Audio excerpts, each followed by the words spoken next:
Good evening. മാറ്റിനി വെബിനാറിലേക്ക് എല്ലാവർക്കും സ്വാഗതം. ഇന്ന് നമ്മൾ ആൽഫ ജനറേഷൻ പാരന്റിംഗ് എന്ന് പറഞ്ഞൊരു പ്രോസസ്സാണ് ചെയ്യുന്നത്. നിങ്ങൾക്കറിയാം, ജനറേഷൻസിനെ കുറിച്ച് കേട്ട് കാണും. 2025 മുമ്പുള്ള കാലഘട്ടത്തിൽ 2012 മുതൽ 2025 വരെയുള്ള കാലഘട്ടത്തിൽ ഉള്ള ജനിച്ച കുട്ടികളുടെ ആ ഒരു ഗ്രൂപ്പിനാണ് നമ്മൾ ഇങ്ങനെ പറയുന്നത്. അത് ഈ ജനറേഷൻസ് എന്ന് പറയുന്നത്, ആൽഫ ജനറേഷൻ എന്ന് പറയുന്നത്. അപ്പൊ എന്താണ് ആൽഫ ജനറേഷൻ എന്നും ആൽഫ ജനറേഷന്റെ പ്രത്യേകതകളും ഇപ്പോൾ അഭിമുഖീകരിക്കുന്ന ചില പ്രശ്നങ്ങളെ കുറിച്ചൊക്കെയാണ് നമ്മൾ ചിന്തിക്കുന്നത്. പറ്റുമെങ്കിൽ നമ്മൾ സ്വല്പം പുറകോട്ട് മാറി നമ്മുടെ ജനറേഷൻസിനെ കുറിച്ചൊക്കെ ഒരു ജനറലായിട്ടൊക്കെ ഒരു അവയർനെസ് നമുക്ക് ഉണ്ടാക്കാൻ പറ്റുമോ എന്നും കൂടെ നമുക്കൊന്ന് നോക്കാം. ഇപ്പൊ എന്താണ് ആൽഫ ജനറേഷൻ, എന്തൊക്കെയാണ് അതിനകത്ത് ശ്രദ്ധിക്കേണ്ട കാര്യങ്ങൾ, എന്താണ് അവരുടെ പെക്യൂലിയാരിറ്റീസ്, ഇങ്ങനെയുള്ള കുറച്ച് കാര്യങ്ങളെ കുറിച്ച് നമുക്ക് ഒരു ചെറിയ ചർച്ചയിലൂടെ നമുക്ക് മുന്നോട്ട് പോകാം. സോ നിങ്ങളെല്ലാവരെയും പ്രോഗ്രാമിലേക്ക് ക്ഷണിക്കുകയാണ്. അപ്പൊ ആദ്യമേ തന്നെ നമുക്ക് എന്താണ് ആൽഫ പേരൻസ് അല്ലെങ്കിൽ ആൽഫ കിഡ്സ് എന്ന് നമുക്ക് നോക്കാം. Alpha children are known as generation alpha. Means 21ാമത്തെ സെഞ്ചുറിയിലെ 21st സെഞ്ചുറിയിലെ ആദ്യത്തെ ജനറേഷൻ എന്ന പേരിലാണ് ജനറേഷൻ ആൽഫ എന്ന് അറിയപ്പെടുന്നത്. അതിന് തൊട്ട് മുമ്പ്, അല്ലെങ്കിൽ ആ കുട്ടികൾ എന്ന് പറയുന്നത് തൊട്ട് മുമ്പുള്ള generation, Gen X, baby boomers, millennials, ഇങ്ങനെയുള്ള കാറ്റഗറിയിലുള്ള വ്യക്തികളുടെ മക്കളായിരിക്കും. പക്ഷെ ബേബി ബൂമേഴ്സ് എന്നൊക്കെ പറഞ്ഞാൽ വളരെ ചെറിയ ഒരു കാറ്റഗറിയാണ്, വളരെ നേരത്തെയുള്ള കാറ്റഗറിയാണ്. ജനറേഷൻ എക്സോ അല്ലെങ്കിൽ മില്ലേനിയൻസിന്റെ മക്കളായിട്ട് വരും ഈ പറയുന്ന ഫസ്റ്റ് ജനറേഷൻ ആൽഫ കിഡ്സ് എന്ന് പറയുന്നത്. അപ്പോൾ 21st സെഞ്ചുറിയിലെ ആദ്യത്തെ ഗ്രൂപ്പാണെന്ന് പറയാം, ആദ്യത്തെ ഫാമിലി ഒരു ജനറേഷൻ ഗ്രൂപ്പാണെന്ന് പറയാം. സോ ഇവിടെ ക്ലാരിറ്റിയോടെ പറഞ്ഞാൽ 2010 മുതൽ 2025 വരെയുള്ള, തൊട്ട് മുമ്പ് വരെയുള്ള, 25 എന്ന് പറയുമ്പോൾ പുതിയ ജനറേഷനിലേക്ക് മാറി. ഇപ്പൊ 2010 മുതൽ 2025 വരെയുള്ള ആ കാറ്റഗറിയിൽ ജനിച്ച കുട്ടികളുടെ ഒരു ജനറേഷനാണ് നമ്മൾ ജനറേഷൻ ആൽഫ എന്ന് പറയുന്നത്. വളരെ കൃത്യമായിട്ട് പറഞ്ഞാൽ ഡിജിറ്റൽ ഇറയുമായിട്ട് വളരെയധികം താതാത്മ്യം പ്രാപിച്ചിട്ടുള്ള ഒരു ഗ്രൂപ്പ് ഓഫ് പീപ്പിൾ ആണ്. എന്താണ് ഡിജിറ്റൽ ഇറ, അതിന്റെ പ്രത്യേകതകൾ എന്താണെന്നൊക്കെ നമുക്ക് ഒന്ന് തീർച്ചയായിട്ടും വിലയിരുത്താം. അപ്പൊ അതുകൊണ്ട് തന്നെ ഇവരുടെ ചില പ്രത്യേകതകളെ കുറിച്ചാണ് നമ്മൾ പറയുന്നത്. ജനറേഷൻ 2025 അവസാനിക്കും. അവര് 25 അവസാനിച്ചു കഴിഞ്ഞു. ഇപ്പോൾ ഉള്ളത് ജനറേഷൻ ബീറ്റയാണ്. ഡിസംബർ 31 കൊണ്ട് ആ ജനറേഷൻ തീർന്നു. ഇനി ഉണ്ടാകുന്ന കുട്ടികൾ എന്ന് വെച്ചാൽ ജാനുവരി 1, 2025 മുതൽ ഡിസംബർ 2039 വരെ ജനിക്കുന്ന കുട്ടികൾ ബീറ്റ എന്ന് പറയുന്ന ജനറേഷന്റെ അംഗങ്ങളാണ്. അപ്പൊ ഇങ്ങനെയാണ് ആ ജനറേഷന്റെ ആ കാൽക്കുലേഷൻസ് വരുന്നത്. അപ്പൊ ഇവിടെ ജനറേഷൻ എ എന്നായിരുന്നു, എക്സ് വൈ ഇസഡ് എന്നൊക്കെ നമ്മൾ കണ്ടത്, മില്ലേനിയംസ് എക്സ് ഇസഡ് എന്നൊക്കെ കണ്ടതുപോലെ ജനറേഷൻ എ എന്നായിരുന്നു കാൽക്കുലേറ്റ് ചെയ്തെങ്കിലും വളരെയധികം റിസർച്ചുകളുടെ ഭാഗമായിട്ട് ജനറേഷൻ ആൽഫ, അതിനുശേഷം ബീറ്റ, നമ്മളെ ഗ്രീക്ക് കോൺസെപ്റ്റിൽ അതിനെ, ലാറ്റിൻ എന്നുള്ള കോൺസെപ്റ്റിൽ നിന്ന് ഗ്രീക്ക് കോൺസെപ്റ്റിലേക്ക് അതിനെ റീറൈറ്റ് ചെയ്ത് അങ്ങനെ ജനറേഷൻ ആൽഫ എന്നുള്ള ഒരു ടൈറ്റിലാണ് ഈ കുട്ടികൾ അറിയപ്പെടുന്നത്. നമുക്ക് എല്ലാവർക്കും അറിയാം, ഈ ഇപ്പോഴത്തെ ഈ ഡിജിറ്റൽ ഇറയുടെ ഒരു പ്രത്യേകതയാണ് internet and communication technology, ICT എന്ന് പറയുന്ന ആ ഒരു ടെക്നോളജി ഇറയുമായിട്ട് ബന്ധപ്പെട്ടുള്ള ഒരു കാലഘട്ടമാണ്. ചില പ്രത്യേകതകൾ ഇങ്ങനെയാണ്: കോൺസ്റ്റന്റ് സപ്ലൈ ഓഫ് ഇലക്ട്രിസിറ്റി. നമ്മുടെ നാടല്ല, നമ്മുടെ നാട് ഡെവലപ്പ് ചെയ്ത് വരുന്നേ ഉള്ളൂ. എങ്കിലും നമുക്ക് ചിന്തിക്കാം കോൺസ്റ്റന്റ് സപ്ലൈ ഓഫ് ഇലക്ട്രിസിറ്റി, അതുപോലെ internet connectivity, social media network, ICT based ആയിട്ടുള്ള സ്മാർട്ട് ഫോൺ, ടാബുകൾ, കമ്പ്യൂട്ടറുകൾ, അങ്ങനെയുള്ള ഫെസിലിറ്റീസ് എല്ലാം ഉള്ള ആ ഒരു മോഡേൺ ഡിജിറ്റൽ ഇറയിലാണ് അവരുടെ താമസം അല്ലെങ്കിൽ അവരുടെ ജനനം. ഇനി അതിന്റെ നെക്സ്റ്റ്, ഞാൻ ആദ്യം പറഞ്ഞ പോലെ അതിന്റെ നെക്സ്റ്റ് ജനറേഷൻ എന്ന് പറയുന്നത് ബീറ്റ ജനറേഷൻ ആണ്. 2025 15 അല്ല, 2025 മുതൽ 2039 വരെയുള്ള കാലഘട്ടം, ഡിസംബർ 31 2039 വരെ, ജാനുവരി 1 2025 15 അല്ല.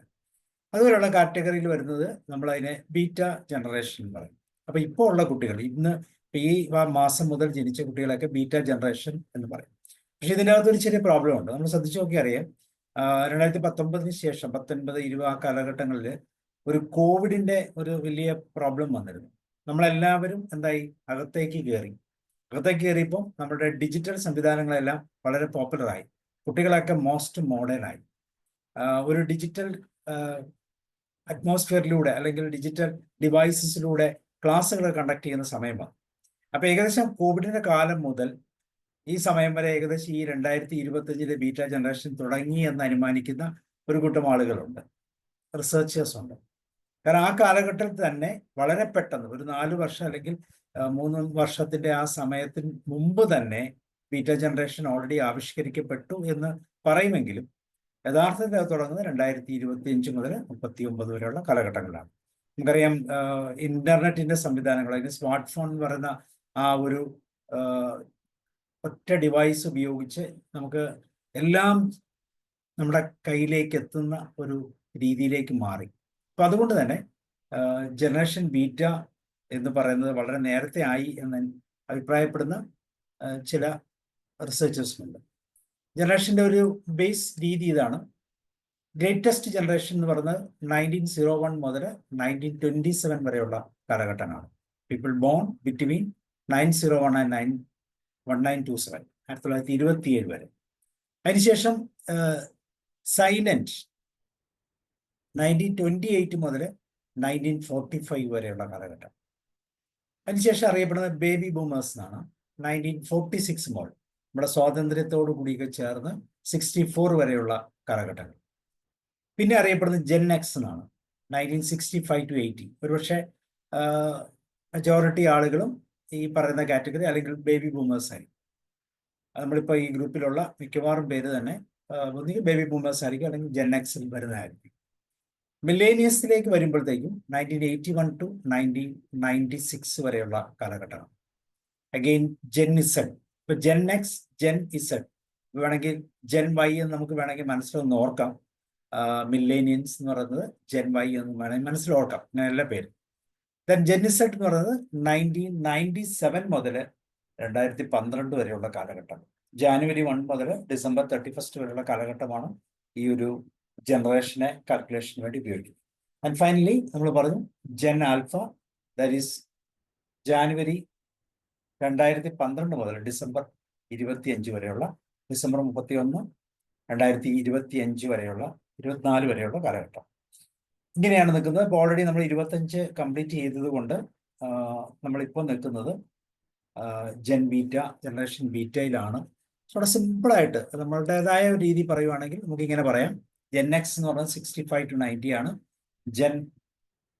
ജനറേഷൻ മില്ലേനിയൻസ് എന്ന് പറയുന്നത് 81 to 96, ആൻഡ് ജെൻ ഇസഡ് എന്ന് പറയുന്നത് 2020 വരെ 12 വരെ. Then generation alpha.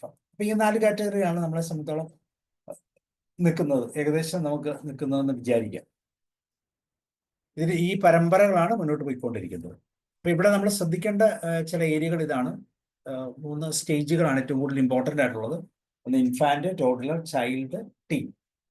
അപ്പൊ ഈ 4 കാറ്റഗറിയിലുള്ള വ്യക്തികൾ അല്ലെങ്കിൽ ഈ ജീവിതത്തിന്റെ ഘടനയാണെന്ന് പറയാം, അല്ലെങ്കിൽ അതിന്റെ ഓരോ സ്റ്റേജസ് ആണെന്ന് പറയാം. അപ്പൊ ഈ സ്റ്റേജസിലൂടെയാണ് നമ്മൾ കടന്നു പോകുന്നത്.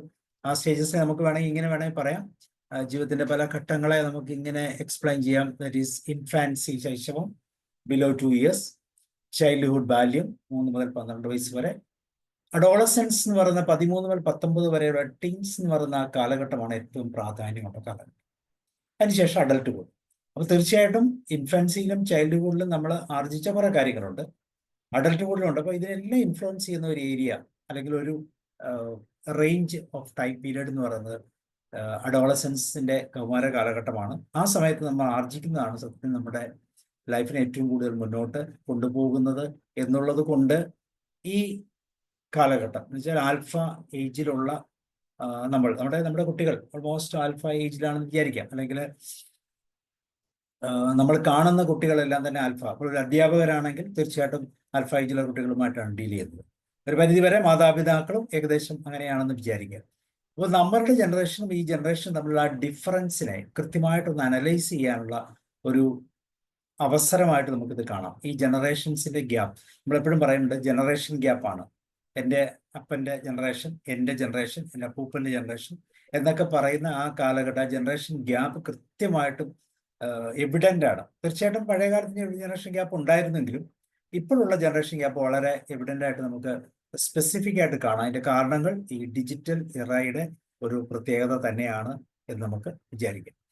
ഇവിടെ അഡോളസൻസിലേക്ക് വരുന്ന ആ കാലഘട്ടത്തിൽ ഉണ്ടാകുന്ന ചേഞ്ചസ്, അതിനെ വളരെ നമുക്ക് ഇങ്ങനെ പറയാം ടീൻസ് എന്ന് പറയാം, കൗമാരം, അഡോളസൻസ് എന്നൊക്കെ പറയാം. ഏകദേശം 13 വയസ്സ് മുതൽ 19 വയസ്സ് വരെയുള്ള ഈ കാലഘട്ടങ്ങളിൽ ഒരു കുട്ടിയിലുണ്ടാകുന്ന ചേഞ്ചസ്, ആ ചേഞ്ചസ് എങ്ങനെയൊക്കെ ആയിരിക്കണം, എന്തൊക്കെയാണ് അതിനെ സ്വാധീനിക്കുന്നത്, ഇങ്ങനെയുള്ള കുറേ കാര്യങ്ങളെ കുറിച്ചാണ് നമ്മൾ പറയുന്നത്.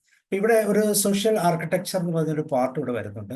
ഈ കാലഘട്ടത്തിൽ, ഈ ടീൻസിന്റെ കാലഘട്ടത്തിൽ കുട്ടികളെ എന്തൊക്കെ സ്വാധീനിക്കുന്നു, ഏതൊക്കെ രീതിയിലാണ് കുട്ടി ബ്രോൺ ആൻഡ് ബ്രോട്ടപ്പ് വളർന്നു വരുന്നത്, ഇങ്ങനെയുള്ള കാര്യങ്ങൾ വളരെ ഇമ്പോർട്ടൻ്റ് ആണ്. ഒരു സൊസൈറ്റി അല്ലെങ്കിൽ ഒരു രാജ്യത്തിൻ്റെ തന്നെ എന്താ പറയുക ഭദ്രത അല്ലെങ്കിൽ ഭാവി എന്ന് പറയുന്നത് കുട്ടികളിലാണ് നമുക്കറിയാം. അപ്പം അതുകൊണ്ട് തന്നെ ഈ സോഷ്യൽ ആർക്കിടെക്ചർ വളരെ കൃത്യമാണ്. അത് ഫാമിലി ബേസ്ഡ് മാത്രമല്ല, പൊതുരംഗത്തേക്കുള്ള കുട്ടികളുടെ ആ ചലനങ്ങളെല്ലാം ഇവിടെ ഇമ്പോർട്ടൻ്റ്. അപ്പം ഈ ഏരിയ അല്ലെങ്കിൽ ഈ ആൽഫ ജനറേഷൻ എന്ന് പറയുന്ന ഈ കാലഘട്ടത്തിൽ, അവരുടെ ഈ കാലഘട്ടത്തിൽ അവരെ കൃത്യമായിട്ട് മാനേജ് ചെയ്യുന്നതിലും ശ്രദ്ധിക്കുന്നതിലും ഒക്കെ വളരെ ശ്രദ്ധാലുക്കളായില്ലെങ്കിൽ നമ്മൾ ഉദ്ദേശിക്കുന്നതിനേക്കാളും മോശമായ ഫലങ്ങൾ സൃഷ്ടിക്കപ്പെടും എന്നുള്ളത് ഇന്ന് നമ്മളുടെ പൊതു മീഡിയകളിലൂടെയൊക്കെ നമ്മൾ കാണുന്നതാണ്. ഇവിടെ പ്രധാനമായിട്ടും നമ്മൾ കേട്ട് കാണും 21st സെഞ്ച്വറി സ്കിൽസ്. പലതരത്തിലുള്ള സ്കില്ലുകളുണ്ട്, ലേണിംഗ് സ്കില്ലുകൾ, ലിറ്റററി സ്കില്ല്, ലൈഫ് സ്കില്ലുകൾ, ഇങ്ങനെയുള്ള സ്കില്ലുകളുടെ ഒരു കളക്ഷൻ തന്നെയുണ്ട്. UNO തന്നെ അത് വളരെ കൃത്യമായിട്ട് 21st സെഞ്ച്വറി സ്കിൽസ് എന്ന് പറഞ്ഞ് ഈ 21st സെഞ്ച്വറിയിലുള്ള ഈ ആൽഫ കിഡ്സ് അല്ലെങ്കിൽ ആൽഫ ജനറേഷൻ കിഡ്സിനെ അല്ലെങ്കിൽ കുട്ടികളെ കൃത്യമായിട്ട് ഡെവലപ്പ് ചെയ്യാൻ വേണ്ടി വളരെ ശ്രദ്ധയോടുകൂടി ഡെവലപ്പ് ചെയ്തിരിക്കുന്ന ഒരു സെറ്റ് ഓഫ് സ്കിൽസ് ആണ്. ഇങ്ങനെയുള്ള സ്കിൽ സെറ്റൊക്കെ നമ്മൾക്ക് ഉണ്ടായിരുന്നു, തീർച്ചയായിട്ടും ഉണ്ടായിരുന്നു. പക്ഷേ സ്കില്ലെല്ലാം നമ്മൾ എക്സ്പീരിയൻഷ്യലായിട്ട് നമ്മളുടെ മാതാപിതാക്കളോട് ചേർന്ന് നിന്ന് ചെയ്യുന്ന ഒരു കാലഘട്ടമായിരുന്നു നമ്മുടെയൊക്കെ കുട്ടിക്കാലം എന്ന് പറയുന്നത്. ഇപ്പം എൻ്റെ കുട്ടിക്കാലത്ത് ഞാൻ ഓർക്കുന്നുണ്ട്, ഇഷ്ടംപോലെ പുല്ലുള്ള സ്ഥലങ്ങളിൽ പോയി പുല്ല് പറിച്ച് പശുവിന് കൊടുക്കുക, തേങ്ങ ഇട്ട് കഴിഞ്ഞാൽ തേങ്ങ ചുമന്നുകൊണ്ട് വരിക, ഇങ്ങനെയൊക്കെയുള്ള ഒത്തിരി കാര്യങ്ങൾ നമ്മൾ ചെയ്തിരുന്നു. ഇന്നത്തെ കുട്ടികൾ ഇങ്ങനത്തെ പ്രോസസ്സുകൾ കണ്ടിട്ടുണ്ടോ? പശുവിൻ്റെ പാൽ എവിടുന്നാന്ന് ചോദിച്ചാൽ മിൽമയിൽ നിന്നാണെന്ന് പറയുന്ന ഒരു കാലഘട്ടമാണെന്നൊക്കെ നമ്മൾ പറഞ്ഞു കേട്ടിട്ടുണ്ട്. അപ്പം സോഷ്യലായിട്ടുള്ള കണക്ടിവിറ്റി കുറച്ച് റിലേഷൻഷിപ്പിനെയൊക്കെ സ്വല്പം കൂടെ പരിമിതപ്പെടുത്തിക്കൊണ്ട് ഇന്ന് ഇന്റർനെറ്റിന്റെ തലത്തിലൂടെ അല്ലെങ്കിൽ ഈ പറയുന്ന ന്യൂ ഡിജിറ്റൽ ഇറയുമായിട്ട് ബന്ധപ്പെട്ടുള്ള കണക്ടിവിറ്റിയുമായി ബന്ധപ്പെട്ടൊക്കെ പോകുന്ന ഒരു കൂട്ടം ആളുകളുടെ അല്ലെങ്കിൽ കുട്ടികളാണ് നമ്മുടെ മുമ്പിലുള്ളത്. അപ്പം അതുകൊണ്ട് തന്നെ അവരെ ഏതൊക്കെ രീതിയിൽ ഒന്ന് ശ്രദ്ധിക്കണം എന്ന് ചോദിച്ചാൽ തീർച്ചയായിട്ടും ഒത്തിരി കാര്യങ്ങൾ നമുക്ക് മനസ്സിലേക്ക് കൊണ്ടുവരേണ്ടതുണ്ട്. അപ്പം അതിൽ നമുക്ക് കുറച്ച് കാര്യങ്ങളെ കുറിച്ച് ഒന്ന് ചിന്തിക്കാം, നമുക്കൊരു ഡിസ്കഷൻ കൂടെ പോകാം. എന്തൊക്കെയാണ് ഈ കുട്ടികൾ അനുഭവിക്കുന്ന ചില പ്രശ്നങ്ങൾ? തീർച്ചയായിട്ടും നമ്മൾ പ്രോബ്ലംസ് ആണ് ആദ്യം മനസ്സിലാക്കേണ്ടത്. എന്താണ് അവരുടെ problems? So problems of alpha generation. Okay, ആർക്കെങ്കിലും ഒന്ന് ജസ്റ്റ് ഒന്ന് ഷെയർ ചെയ്യാമോ? എന്തൊക്കെയാണ് പ്രധാനപ്പെട്ട പ്രോബ്ലംസ് ഇന്ന് നമ്മൾ കാണുന്ന ഈ ആൽഫ ജനറേഷനിലുള്ള കുട്ടികൾക്ക് കാണാൻ സാധ്യതയുള്ള പ്രധാനപ്പെട്ട പ്രോബ്ലംസ് എന്ന് പറയുമ്പോൾ ഏതൊക്കെയാണെന്ന് ആർക്കെങ്കിലും ഒന്ന് ഷെയർ ചെയ്യാമോ? Argument with the older generation. Yes, argument അല്ലെ, ആർഗ്യുമെന്റേറ്റീവ് എന്ന് പറയും. അവർ കൃത്യമായിട്ട് വിശകലനം ചെയ്ത് അവർ പറയാനൊരു മടിയൊന്നുമില്ല, ഒട്ടും പേടിയൊന്നുമില്ല. എന്താണ്, എങ്ങനെ പറയണം എന്നുള്ള കാര്യത്തെക്കുറിച്ചൊന്നും അവർക്ക് അങ്ങനെ ആശങ്കകളൊന്നുമില്ല. അങ്ങനെ ഒരു ഇത്. വേറെ എന്തെങ്കിലും? Anybody else? ഒത്തിരി പോയിന്റ്സ് ഉണ്ട്. നമ്മൾ ഡെയിലി ലൈഫിൽ നമ്മുടെ കുട്ടികൾ അല്ലെങ്കിൽ നമ്മുടെ കൊച്ചുമക്കൾ ചെയ്യുന്ന കുറേ കാര്യങ്ങളൊന്ന് ശ്രദ്ധിച്ചാൽ കൃത്യമായിട്ട് അവർക്ക് അത് മനസ്സിലാക്കാൻ പറ്റുന്ന കാര്യങ്ങളേ ഉള്ളൂ. എന്തായിരിക്കും ഒന്ന് ജസ്റ്റ് ഒന്ന് മനസ്സിൽ കണ്ടു നോക്കൂ. ഒരു പോയിന്റ് ഞാൻ പറയാം.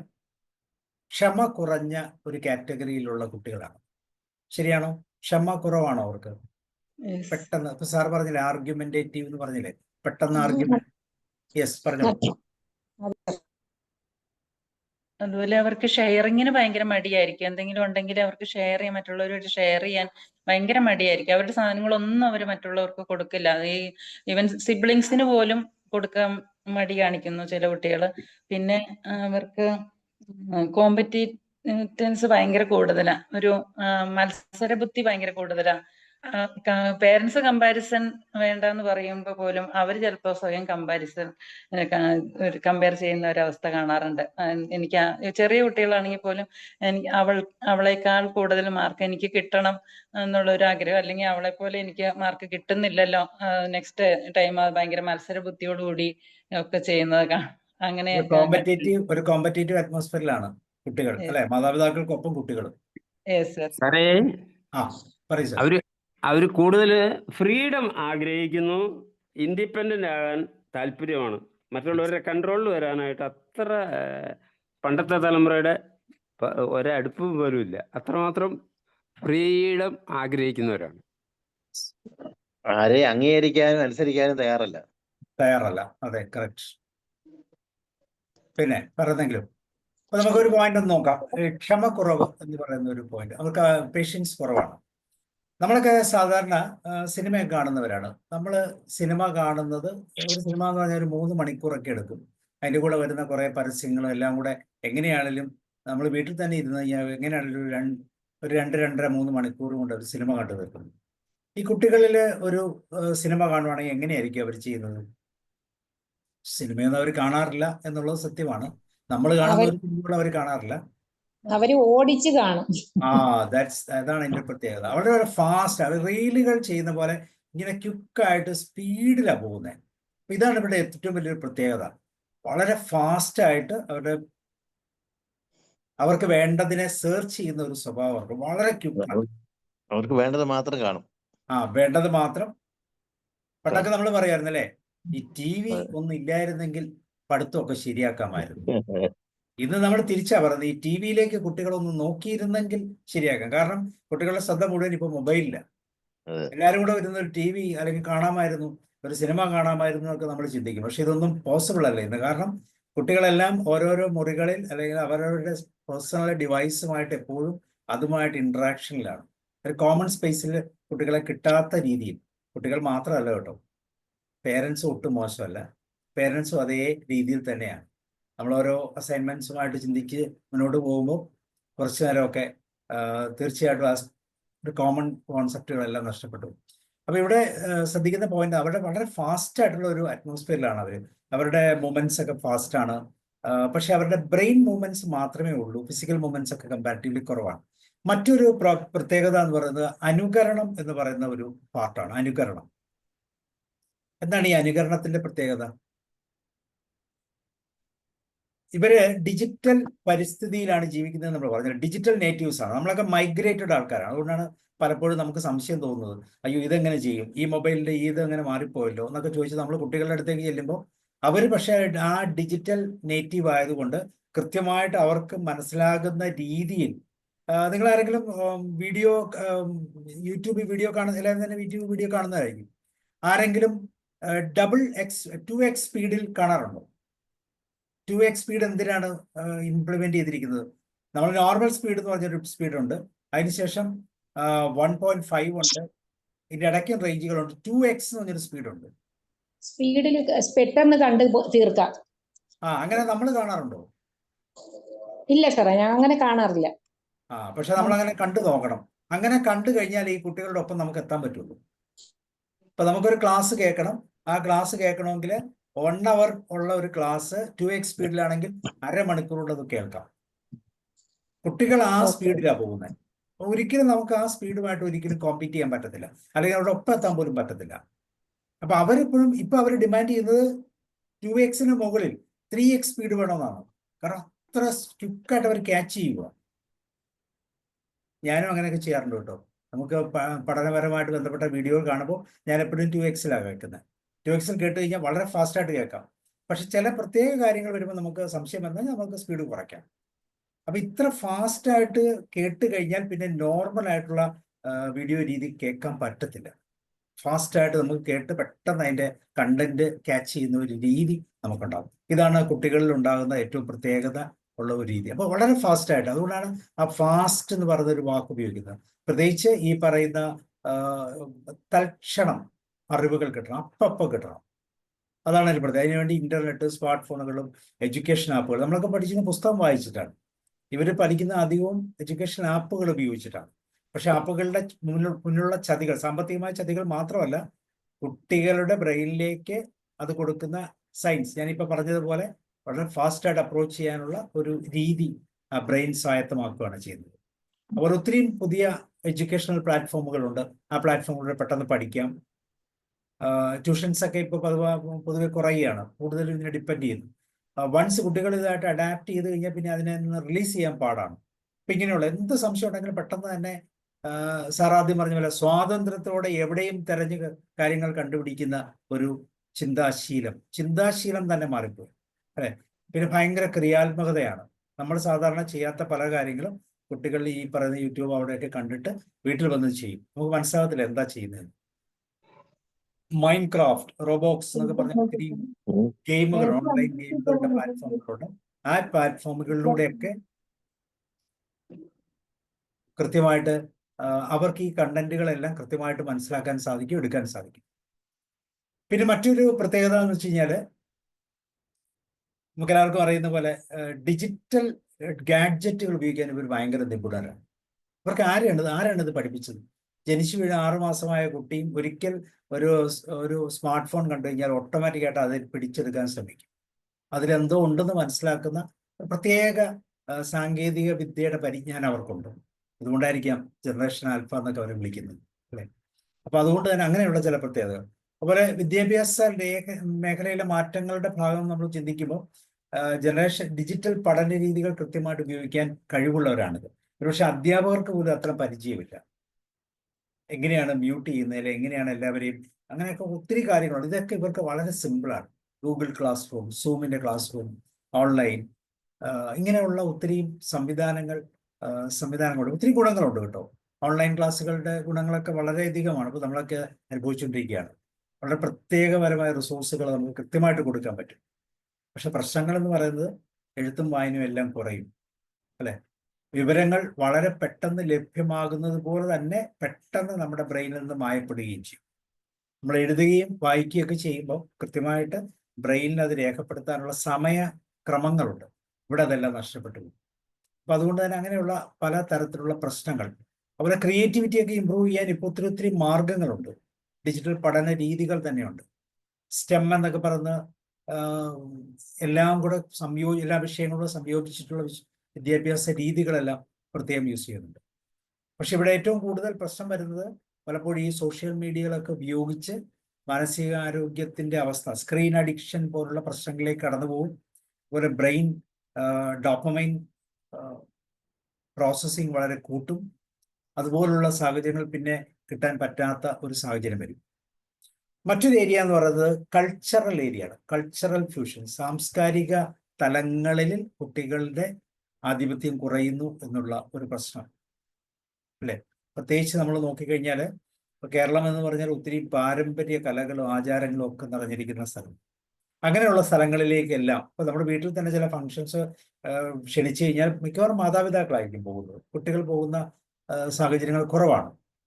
കാരണം അവർക്ക് മറ്റ് പ്രോസസ്സുകൾ, മിക്കവാറും പഠനമാകും, ട്യൂഷനാകാം, ക്ലാസ്സുകൾ ഉണ്ടാകാം, ഓൺലൈൻ ക്ലാസ് ഉണ്ടെന്നൊക്കെ പറഞ്ഞ് അവർ മാറും. അപ്പൊ ഇങ്ങനെയുള്ള സാംസ്കാരികതയുടെ ഒരു രസതന്ത്രം ശരിക്കും ഇന്നത്തെ ന്യൂ ജനറേഷൻ, ആൽഫ ജനറേഷൻ കുട്ടികൾക്ക് നഷ്ടപ്പെട്ടു പോകുന്നുണ്ട്. അപ്പൊ പാരമ്പര്യം, ചരിത്രത്തെക്കുറിച്ചുള്ള അറിവുകൾ, ഇതെല്ലാം നഷ്ടപ്പെട്ടു പോകുന്ന ഒരു സാധ്യത. ശ്രദ്ധിച്ചു നോക്കി അറിയാം, കേരളത്തിലെ ഈ പാരമ്പര്യ കലകൾ, ഇങ്ങനെയുള്ള ആചാരങ്ങളും ഒക്കെ ചെയ്യുന്നതിന് പകരം ഇന്ന് കുട്ടികൾ പോകുന്ന എവിടെയാണ്?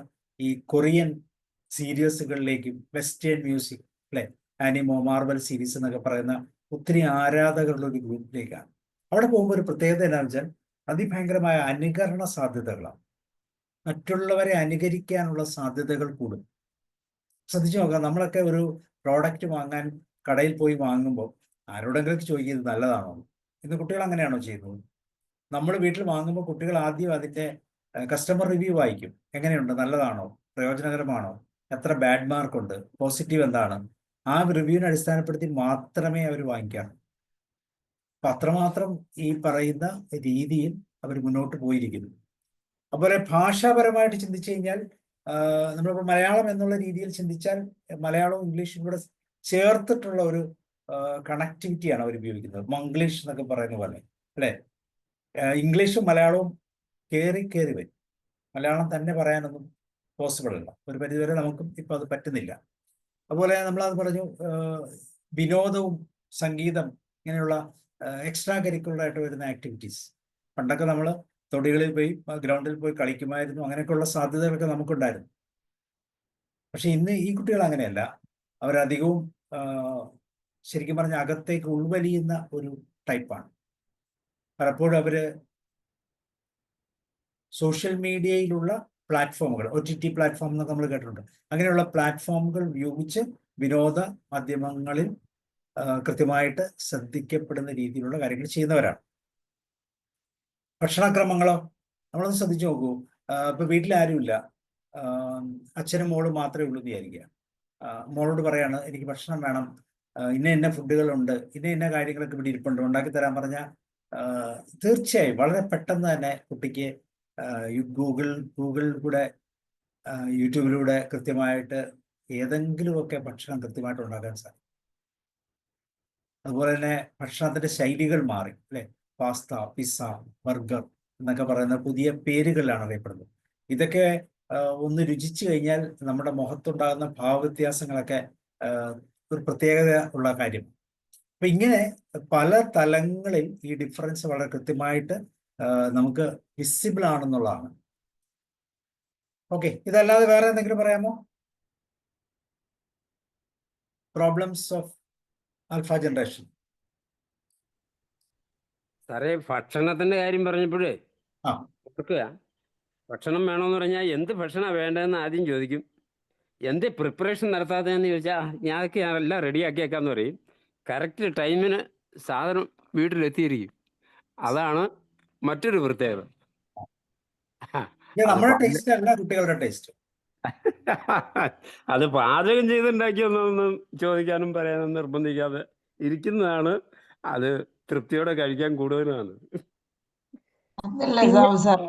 പണ്ടൊക്കെ നമ്മളെ വീട്ടിലെല്ലാവർക്കും ഉണ്ടാക്കിയത് വേണോ തിന്ന, അല്ലെങ്കിൽ പട്ടിണി ഇരിക്കുക. ഇപ്പൊ 3 ആളുണ്ടെങ്കിൽ 3 തരാ കഴിക്കില്ല. അപ്പൊ അമ്മമാരെ എന്തായാലും അവൻ പറഞ്ഞാലും വലിയ സാധനം മേടിച്ചു കൊടുക്കും. പട്ടിണി ഇരുന്നിട്ടുണ്ട് ഞാനൊക്കെ. കിട്ടില്ല തിന്നാന്, രക്ഷയില്ല. പിന്നെ തിന്നാണ്ടിരിക്കില്ല. Thank you sir. സാർ, പിന്നെ എനിക്ക് തോന്നിയിട്ടുള്ളത് അവരുടെ പോസിറ്റീവ്സ് എന്ന് വെച്ചാല് ചില സ്മാർട്ട് വർക്ക് അവർ ചെയ്യുന്നു തോന്നും.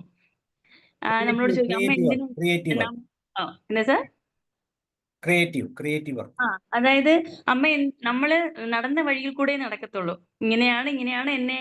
പക്ഷെ അമ്മ എന്തുകൊണ്ട് ഇത് മാറ്റി ചിന്തിക്കുന്നില്ല? അമ്മയ്ക്ക് ഈ ഒരു എളുപ്പബുദ്ധിയില്ല, എന്താ അങ്ങനെ ചിന്തിക്കാത്തെന്ന് ചോദിക്കുമ്പോൾ ചിലപ്പോൾ നമുക്കതൊരു ഇൻസൈറ്റ് ആയിട്ടും നമ്മളങ്ങനെ ഒരു അങ്ങനെ ഒരു വിഡ്ഢിത്തം കാണിക്കാതിരുന്നത് കുറച്ച് സമയം ലാഭിക്കാമെന്നുള്ളത് ഒരു പോയിന്റ് ഉണ്ട്. പിന്നെ വേറൊരു കാര്യം നെഗറ്റീവായിട്ട് തോന്നിയത് സാർ, ഈ എല്ലാത്തിനും ഇപ്പൊ ChatGPT വരെയാണ്. ക്വസ്റ്റ്യൻ അങ്ങോട്ട് ഇട്ട് കഴിഞ്ഞാൽ അങ്ങനെ ആൻസർ കിട്ടുന്നത് കൊണ്ട് അതിന്റെ ഓതന്റിസിറ്റി അവർ ശ്രദ്ധിക്കുന്നുണ്ടെന്നറിയാം. നമ്മൾ ഒരുപാട് പുസ്തകങ്ങളും അല്ലെങ്കിൽ അപ്പുറത്തും ഇപ്പുറത്തുള്ള അങ്കിൾമാരെടുത്തോ ടീച്ചേഴ്സിനടുത്തോ പ്രൊഫസേഴ്സിനടുത്തോ ചോദിച്ചാണ് ഒരു ക്വസ്റ്റിന്റെ ആൻസർ. ഞാനൊക്കെ ഓർക്കുന്ന ഒരു സാറ്റിസ്ഫാക്ഷൻ ആകത്തില്ല. ലൈബ്രറി പോയി ഈ 10 പേരെടുത്ത് നിന്ന് കിട്ടുന്ന ആൻസർ പോലെ അല്ല ഇവർ ഇത് അങ്ങനെ ബിലീവ് ചെയ്യാണ്. അപ്പൊ ഈ ChatGPT എന്ന് പറയുമ്പോൾ ഭയങ്കര എളുപ്പമാണ്. അതേസമയം ഇവര് വിചാരിക്കുന്നത് അത് എളുപ്പമാണെന്നുള്ളത് കൊണ്ട്, പക്ഷെ അത് കറക്റ്റ് ആണെന്നുള്ളത് ഇവർക്ക് അറിയില്ലല്ലോ. ഓതന്റിസിറ്റി ഉണ്ടോ, ഡെപ്ത് ഉണ്ടോ എന്നുള്ളത്. PPT വരെ ഇപ്പൊ അതിനകത്തല്ലേ സാർ എല്ലാം ഒരു ആൻസർ അതിനകത്ത് കിട്ടുന്നുണ്ട്. അപ്പൊ നല്ലതും ഉണ്ട്, നെഗറ്റീവ്സും ഉണ്ട്. അത് പറയുമ്പോഴാണ് അവർ ചിന്തിക്കുന്ന കാര്യം നമ്മൾ മാത്രമാണ് ശരി എന്ന് ചിന്തിക്കുന്ന ഒരു വലിയ കാറ്റഗറിയാണ് അവർ അല്ലേ. ഞങ്ങൾ പറയുന്നതൊക്കെ ശരിയാണ്. ഇപ്പൊ പറഞ്ഞില്ലേ ഈ ChatGPTയുടെ ഓതന്റിസിറ്റിയെ കുറിച്ച് പറയുമ്പോൾ പല കാര്യങ്ങളും നമ്മൾ പറയുന്നത് ശരിയാണ്, നിങ്ങളൊക്കെ ഓൾഡ് ജനറേഷൻ ആണെന്ന് പറയുന്ന ഒരു വലിയ കാറ്റഗറിപ്പെട്ട ആളുകളാണ്. അവർ കൃത്യമായിട്ട് പറയും, സമർത്ഥിക്കും. അങ്ങനെ വളരെ കൃത്യതയോടെ അവർ കാര്യങ്ങൾ. ഇപ്പൊ നമുക്കൊന്നും ഇല്ലാത്ത മറ്റൊരു പ്രത്യേക സ്വഭാവം കൂടി ഉണ്ട് അവർക്ക്. എന്തെങ്കിലും പറയാനുണ്ടെങ്കിൽ ഉള്ളതൊക്കെ അങ്ങ് പറയും. അതിന് മുക്കിലോ പേടിയോ അച്ഛനാണല്ലോ അമ്മയാണല്ലോ എന്നുള്ള ചിന്തകളൊന്നുമില്ല. പറയാനുള്ളതെല്ലാം കൃത്യമായിട്ട് പറയും. ചിലപ്പോൾ തെറ്റായിരിക്കും, മോശമായിരിക്കും. ഇനി മോശമാണെന്നുള്ളതൊന്നും അവർക്കതൊന്നും ഒരു വലിയ പ്രശ്നമുള്ള കാര്യമല്ല എന്നുള്ള. പിടിച്ചാലും എല്ലാം ന്യൂ ജനറേഷൻ ആണെന്ന് പറയും. ന്യൂ ജനറേഷൻ എന്ന് പറയും. നമ്മ ഓൾഡ് ജനറേഷൻ ആണ്, ഞങ്ങൾ ന്യൂ. ഇപ്പൊ കുറെ പേരുണ്ടല്ലോ sir, new Jency, 2K kid. നമ്മൾ ഏതെങ്കിലും പാട്ട് കേൾക്കുമ്പോൾ പറയും അമ്മ ഇപ്പോഴും ഈ പാട്ടാണോ കേൾക്കുന്നത്. ഞാൻ പറയും ഇതൊന്ന് കേട്ട് നോക്ക് എന്ന് പറയുമ്പോ അത് കേൾക്കാനുള്ള ഒരു അവർക്കുള്ള ഒരു മാനസികാവസ്ഥയില്ല. കാരണം പിയർ പ്രഷറും ഉണ്ട് സാർ. ഇത് അവരുടെ ഫ്രണ്ട്സ് കളിയാക്കുന്നില്ലേ, നീ ഇത് കേട്ടിട്ടില്ല, അല്ലെങ്കിൽ മൈക്കിൾ ജാക്സനെ കേട്ടിട്ടില്ല, അല്ലെങ്കിൽ BTS അറിയില്ല എന്ന് ചോദിക്കുമ്പോൾ അവിടെ പിടിച്ചു നിൽക്കാനാണ് അവര്. ഒരു പക്ഷേ അവർക്ക് ഇളയരാജയുടെ സംഗീതം ഇഷ്ടമാവും, അവിടെ അവർക്കും പിയർ പ്രഷർ വരുന്നുണ്ടെന്ന് എനിക്ക് തോന്നുന്നു. പിന്നെ എല്ലാം കേൾക്കട്ടെ നമ്മളങ്ങ് കുറച്ച് നമ്മളും ഓപ്പൺ ആകുക എന്നുള്ളത്. നമ്മൾ കേട്ടിട്ടില്ലാത്ത പാട്ടുകളൊക്കെ ഞാൻ എന്റെ മക്കള് വഴിയാ കേൾക്കുന്നത്. അപ്പൊ അതൊരു പോസിറ്റീവ് സൈഡാണ്. നല്ലതും പോസിറ്റീവ് സൈഡ് ഇഷ്ടം പോലെ ഉണ്ട്, പോസിറ്റീവ് സൈഡ് ഇഷ്ടം പോലെ ഉണ്ട്. പക്ഷേ നെഗറ്റീവ് സൈഡിൽ ശ്രദ്ധിക്കേണ്ട ചില ഏരിയകൾ പറഞ്ഞ അപ്പൊ അതുപോലെ തന്നെ മുൻ ചിന്തകളില്ലാതെ എന്തും ചെയ്യുന്ന ഒരു സ്വഭാവമുണ്ട് അല്ലെ. പ്രത്യേകിച്ച് ഒരു ചിന്തയൊന്നുമില്ല, അങ്ങ് ചെയ്യണമെന്ന് തീരുമാനിച്ച് അങ്ങ് ചെയ്യുക. അപ്പൊ നമ്മൾ പറഞ്ഞില്ലേ, ഇപ്പൊ കുക്ക് ചെയ്യുന്ന കാര്യം പറയുമ്പോൾ കുക്ക് ചെയ്ത റിസൾട്ട് എന്താകുമെന്നൊന്നും ചിന്തിച്ചിട്ടല്ല കുക്ക് ചെയ്യുന്നത്, ദൈവം കുക്ക് എന്ന് പറയുന്നത്. അപ്പൊ ഇങ്ങനെയുള്ള കുറേ കാര്യങ്ങൾ. അതുപോലെ ദേഷ്യം എന്ന് പറയുന്നത് നമ്മൾ പറയും മൂക്കിന്റെ തുമ്പത്താണ്, പറയാനുള്ളതൊക്കെ പെട്ടെന്ന് പറയും, പെട്ടെന്ന് പൊട്ടിത്തെറിക്കും അല്ലെ. അത്യാവശ്യമൊക്കെ നുണ പറയാനുള്ള ചില സ്വഭാവങ്ങളുണ്ട്. കാരണം അവർക്ക് അവരുടെ ആ ഐഡന്റിറ്റി കൃത്യമായിട്ട് കീപ്പ് ചെയ്യാൻ വേണ്ടി അവർ ചെയ്യാറുണ്ട്. നല്ലവണ്ണം ടെൻഷൻ ഉള്ളവരാണ്. ടെൻഷന്റെ ഒരു ഏരിയ അവരെ സംബന്ധിച്ചോളം വളരെ കൂടുതലാണ്. കാരണം നമ്മൾ ഈ പുറകോട്ട് പറഞ്ഞ എല്ലാ കാര്യങ്ങളും ഞാൻ മാത്രമാണ് ശരി, ചിന്തയില്ലാതെ പ്രവർത്തിക്കുന്നു, ഇങ്ങനെയുള്ള കുറേ കാര്യങ്ങൾ, അനുകരണത്തിന്റെ സാധ്യതകൾ, ക്ഷമയുടെ പേഷ്യൻസിന്റെ കുറവ്, ഇതെല്ലാം വരുമ്പോൾ ഓട്ടോമാറ്റിക്കായിട്ട് ഈ ദേഷ്യത്തിന്റെ സാധ്യത, അതിനെ കോംപ്രമൈസ് ചെയ്യാനുള്ള ഒരു ടെൻഷൻ. അതുപോലെ ഇവര് മിക്കവാറൊക്കെ ഒറ്റയ്ക്കിരിക്കും അല്ലെ. നമ്മൾ ശ്രദ്ധിച്ചിട്ടുണ്ടോ, നമ്മള് വീടുകളിൽ വാതിലൊക്കെ അടച്ച് അവർ എത്ര നേരം വേണമെങ്കിലും ഇരിക്കും. ഗാഡ്ജറ്റ് ഒക്കെ കൂടുതൽ വേണം എന്നുള്ളത് മാത്രമേ ഉള്ളൂ, പക്ഷെ അവർ ഒറ്റയ്ക്ക് ഇരിക്കാൻ കൂടുതൽ പ്രാപ്തരാണ്. അവർക്ക് അതിന് ഇഷ്ടമാണ്. ഒരു സൊസൈറ്റിയുമായിട്ടുള്ള ബന്ധത്തിൽ സ്വല്പം ഒന്ന് പുറകോട്ട് പോകാനുള്ള ഒരു താല്പര്യം അവർ കാണിക്കാറുണ്ട്. പിന്നെ മറ്റൊരു പാർട്ട് എന്ന് പറയുന്നത്, വേറെ എന്തെങ്കിലും ഷെയർ ചെയ്യാണ്ട് പറയും സർ. പിന്നെ വെസ്റ്റേൺ കൾച്ചർ അവരെ ഒരുപാട് ഇൻഫ്ലുവൻസ് ചെയ്തിട്ടില്ലേ? തീർച്ചയായിട്ടും. സോഷ്യൽ അവര് മീഡിയ പറയുന്നത് നമ്മളുടെ വേ കൊള്ളില്ല, നമ്മുടെ റോഡ് കൊള്ളില്ല, നമ്മുടെ ഹൈജീൻ കൊള്ളില്ല, അങ്ങനെ എല്ലാം കൂടെ പറഞ്ഞിട്ട് അവര് പറയുന്നത് ഇവിടെ ഞങ്ങൾ ഇരിക്കത്തില്ല, അങ്ങനെ പറയുന്ന ഒരു ഫാമിലി ഉണ്ട് സാർ. അപ്പം ആ രണ്ട് കുട്ടികളും ഫംഗ്ഷൻസ്, സാർ പറഞ്ഞ പോലെ ഫംഗ്ഷൻസിന് പോകില്ല, ട്രഡീഷണൽ ആയിട്ടുള്ള കാര്യങ്ങൾക്ക് പോകില്ല. US പോണം, ജർമ്മനി പോണം, പിന്നെന്താണ് ഏതോ 1-2 കൺട്രി അവരാണ്. അതുകൊണ്ട് ഇപ്പൊ അച്ഛനും അമ്മയോട് സംസാരിക്കാറ് പോലുമില്ല. റൂട്ട്സ് മറന്നിട്ട് അവര് നമ്മളിവിടെയല്ലേ ജനിച്ചത്, നല്ലത് അക്സെപ്റ്റ് ചെയ്യണം എന്നുള്ളത് ഇല്ല. അവരെ ഒത്തിരി മോശമായിട്ട് തമിഴ് പീപ്പിൾ ആണ്. അപ്പം തമിഴിനെ ഒരുപാട് മോശമായിട്ട് പറയുന്ന ഞാൻ കേട്ടിട്ടുണ്ട്. So even they don't want to talk to, ആ ആക്സെന്റ് ഒക്കെ മാറ്റിയിട്ട് ഇപ്പം ആന്റി ആണെന്ന് പരിചയപ്പെടുത്തുമ്പോൾ ഞങ്ങളോടൊന്നും സംസാരിക്കത്തില്ല, ഹായ് എന്ന് പറഞ്ഞിട്ടൊക്കെ. അപ്പൊ ആ ഒരു നമ്മൾ വലിയ ആളുകളെ കാണുമ്പോൾ ഒന്ന് റെസ്പെക്ട് ചെയ്യണം, അങ്ങനെയൊന്നും പഠിപ്പിക്കാൻ പറ്റുന്നില്ല ചില അമ്മമാർക്ക്. അത്രയും മാറിക്കഴിഞ്ഞു ജനറേഷൻ. ഉത്തരങ്ങളൊക്കെ ഒറ്റ വാക്കിൽ പറഞ്ഞ് അങ്ങ് മാറും അല്ലെ. അതുപോലെ തന്നെ ഒരുപക്ഷെ ഈ സ്ട്രെസ്സിന്റെ ഒക്കെ ഭാഗമായിട്ട് ആത്മഹത്യാ പ്രവണതകളൊക്കെ കാണിക്കാം, അല്ലെങ്കിൽ ചില സാഹചര്യങ്ങളൊക്കെ ഉണ്ടാകാം. ആദ്യം പറഞ്ഞ പോലെ ഫോണിന്റെ അഡിക്ഷൻസ്, അങ്ങനെയുള്ള കാര്യങ്ങൾ. അപ്പൊ ഇങ്ങനെ പല തലങ്ങളിൽ നമുക്ക് ഇതിനെ കൃത്യമായിട്ട് ഒരു പോയിന്റ് പറഞ്ഞോട്ടെ സാറേ. പറയും. അവർക്ക് ഈ ദൈവവിശ്വാസം ഒട്ടും തന്നെ ഇല്ലാന്ന് മാത്രമല്ല, അത് ചെയ്യുന്നവരെ കളിയാക്കുക കൂടി ചെയ്യാറുണ്ട്. അത് ശരിയാണ്, തീർച്ചയായിട്ടും. അതാണ് റിലീജിയസ് അല്ലെങ്കിൽ കൾച്ചറൽ പറയുന്ന പ്രോസസ്സുകളെല്ലാം അവർ ക്ലോസ് ചെയ്തു. അതിന് പകരം മറ്റ് മേഖലകളിലൂടെയാണ് അവർ കടന്നു പോകുന്നത്. പിന്നെയും നമുക്കറിയാം, നമ്മുടെ മാതാപിതാക്കൾ അത്രമാത്രം ശ്രദ്ധയോടെ കുട്ടിക്കാലം മുതൽ കൃത്യമായിട്ട് ആചരിക്കാൻ അവരെ ചുമതലപ്പെടുത്തിയിട്ട് ചില കാര്യങ്ങളിലൂടെയൊക്കെ അവർ കടന്നു പോകാറുണ്ട്. പക്ഷെ എങ്കിലും ഈ റിസൾട്ട് അവർക്കറിയാം, അവർക്ക് തിങ്ക് ചെയ്യാൻ അറിയാം. അപ്പോൾ അവർ ഇന്റർനെറ്റിൽ സെർച്ച് ചെയ്ത് കഴിഞ്ഞാൽ റിലീജിയസ് എന്ന് പറഞ്ഞൊരു കോൺസെപ്റ്റ് എല്ലാം നെഗറ്റീവായിട്ടായിരിക്കും, ഒട്ടും പോസിറ്റീവായിട്ട് അതിൻ്റെ അത് കാണാൻ സാധ്യതയില്ല. ഏത് റിലീജിയനെ കുറിച്ചും കൂടുതൽ ഡീറ്റെയിൽ ചോദിച്ചാൽ അതിൻ്റെ അകത്ത് തരുന്ന റിസൾട്ടുകളെല്ലാം ക്രിട്ടിക്കൽ തിങ്കിങ്ങിനുള്ള കാര്യങ്ങളാണ്. അപ്പോൾ ഓട്ടോമാറ്റിക്കായിട്ട് ഒരു ക്വസ്റ്റ്യൻ നമ്മുടെ മുമ്പിൽ വരും. ഈ ക്വസ്റ്റ്യൻ നമ്മുടെ മുമ്പിൽ വെച്ചാൽ നമ്മൾ ഫെയിൽ ആവും എന്നുള്ള ഉറപ്പാണ്. കാരണം നമുക്ക് സൊല്യൂഷൻ ഇല്ല ഇങ്ങനെയുള്ള കാര്യങ്ങൾക്ക്. തീർച്ചയായും. അപ്പൊ അതൊരു പ്രോബ്ലമായിട്ട് വരും. തന്നെയല്ല, ഇപ്പൊ ഒത്തിരി സപ്പോർട്ടിങ് സിറ്റുവേഷൻസ് ഉണ്ട്. ഇവരിങ്ങനെ മുന്നോട്ട് പോകുമ്പോൾ അവരെ സപ്പോർട്ട് ചെയ്യുന്ന ഒത്തിരി സിറ്റുവേഷൻസ് ഉണ്ട്. എത്രയോ ലോസ് ഉണ്ട് അല്ലേ. ടീച്ചേഴ്സ് കുട്ടികളെ അടിക്കാൻ പാടില്ല എന്നൊരു നിയമമുണ്ട്. എന്താണ് ആ നിയമം? നമ്മുടെ കുട്ടിക്കാലത്ത് നമ്മൾ അടി കൊണ്ടാണ് മര്യാദയ്ക്ക് ജീവിച്ചത് എന്നാണ് നമ്മളുടെ പഠനത്തിന്റെ പ്രത്യേകത അല്ലെ. നമ്മൾ അടി കൊണ്ടു, അവിടെ ഞാൻ മര്യാദക്കാരനായി, അടി കൊള്ളാത്ത കുട്ടി എങ്ങനെയായി തല്ലിപ്പൊളിയായി മാറി എന്നൊക്കെ നമ്മളിങ്ങനെ സമർത്ഥിക്കും. പക്ഷെ ആ പ്രോസസ്സ് നമുക്കൊന്നും നമ്മുടെ കുട്ടികളിൽ അത് പ്രയോഗിക്കാൻ പറ്റത്തില്ല. അവർ കൃത്യമായിട്ട് റിയാക്ട് ചെയ്യും. അപ്പൊ എന്ന് വെച്ചാൽ കുറേ സപ്പോർട്ടിങ് സിസ്റ്റം അവർക്ക് എന്ന് വെച്ചാൽ ഇപ്പോഴുള്ള ഈ ജനറേഷന് പോസിബിൾ ആകുന്ന രീതി അല്ലെങ്കിൽ അതിനെ അംഗീകരിക്കുന്ന രീതിയിൽ ധാരാളം നിയമങ്ങൾ പുതിയതായിട്ട് വന്നു. ട്രാൻസ്ജെൻഡേഴ്സ് എന്ന് പറയുന്ന LGBTQ എന്നൊക്കെ പറയുന്ന അവരുടെയൊക്കെ ആ റൂൾസ് ആൻഡ് ലോസ് ഒക്കെ എന്നൊക്കെ പറഞ്ഞാൽ ഇന്നത്തെ ന്യൂ ജനറേഷന്റെ ഒരു പാറ്റേൺ ആയിട്ട് മാറുകയാണ്. അവർക്ക് ഗ്രൂപ്പ്സ് ഒക്കെ ഉണ്ടല്ലോ സാർ, അവരുടെ ഗ്രൂപ്പ്സ് അംഗീകരിക്കും, അതൊക്കെ തേടി അവർ പോകും.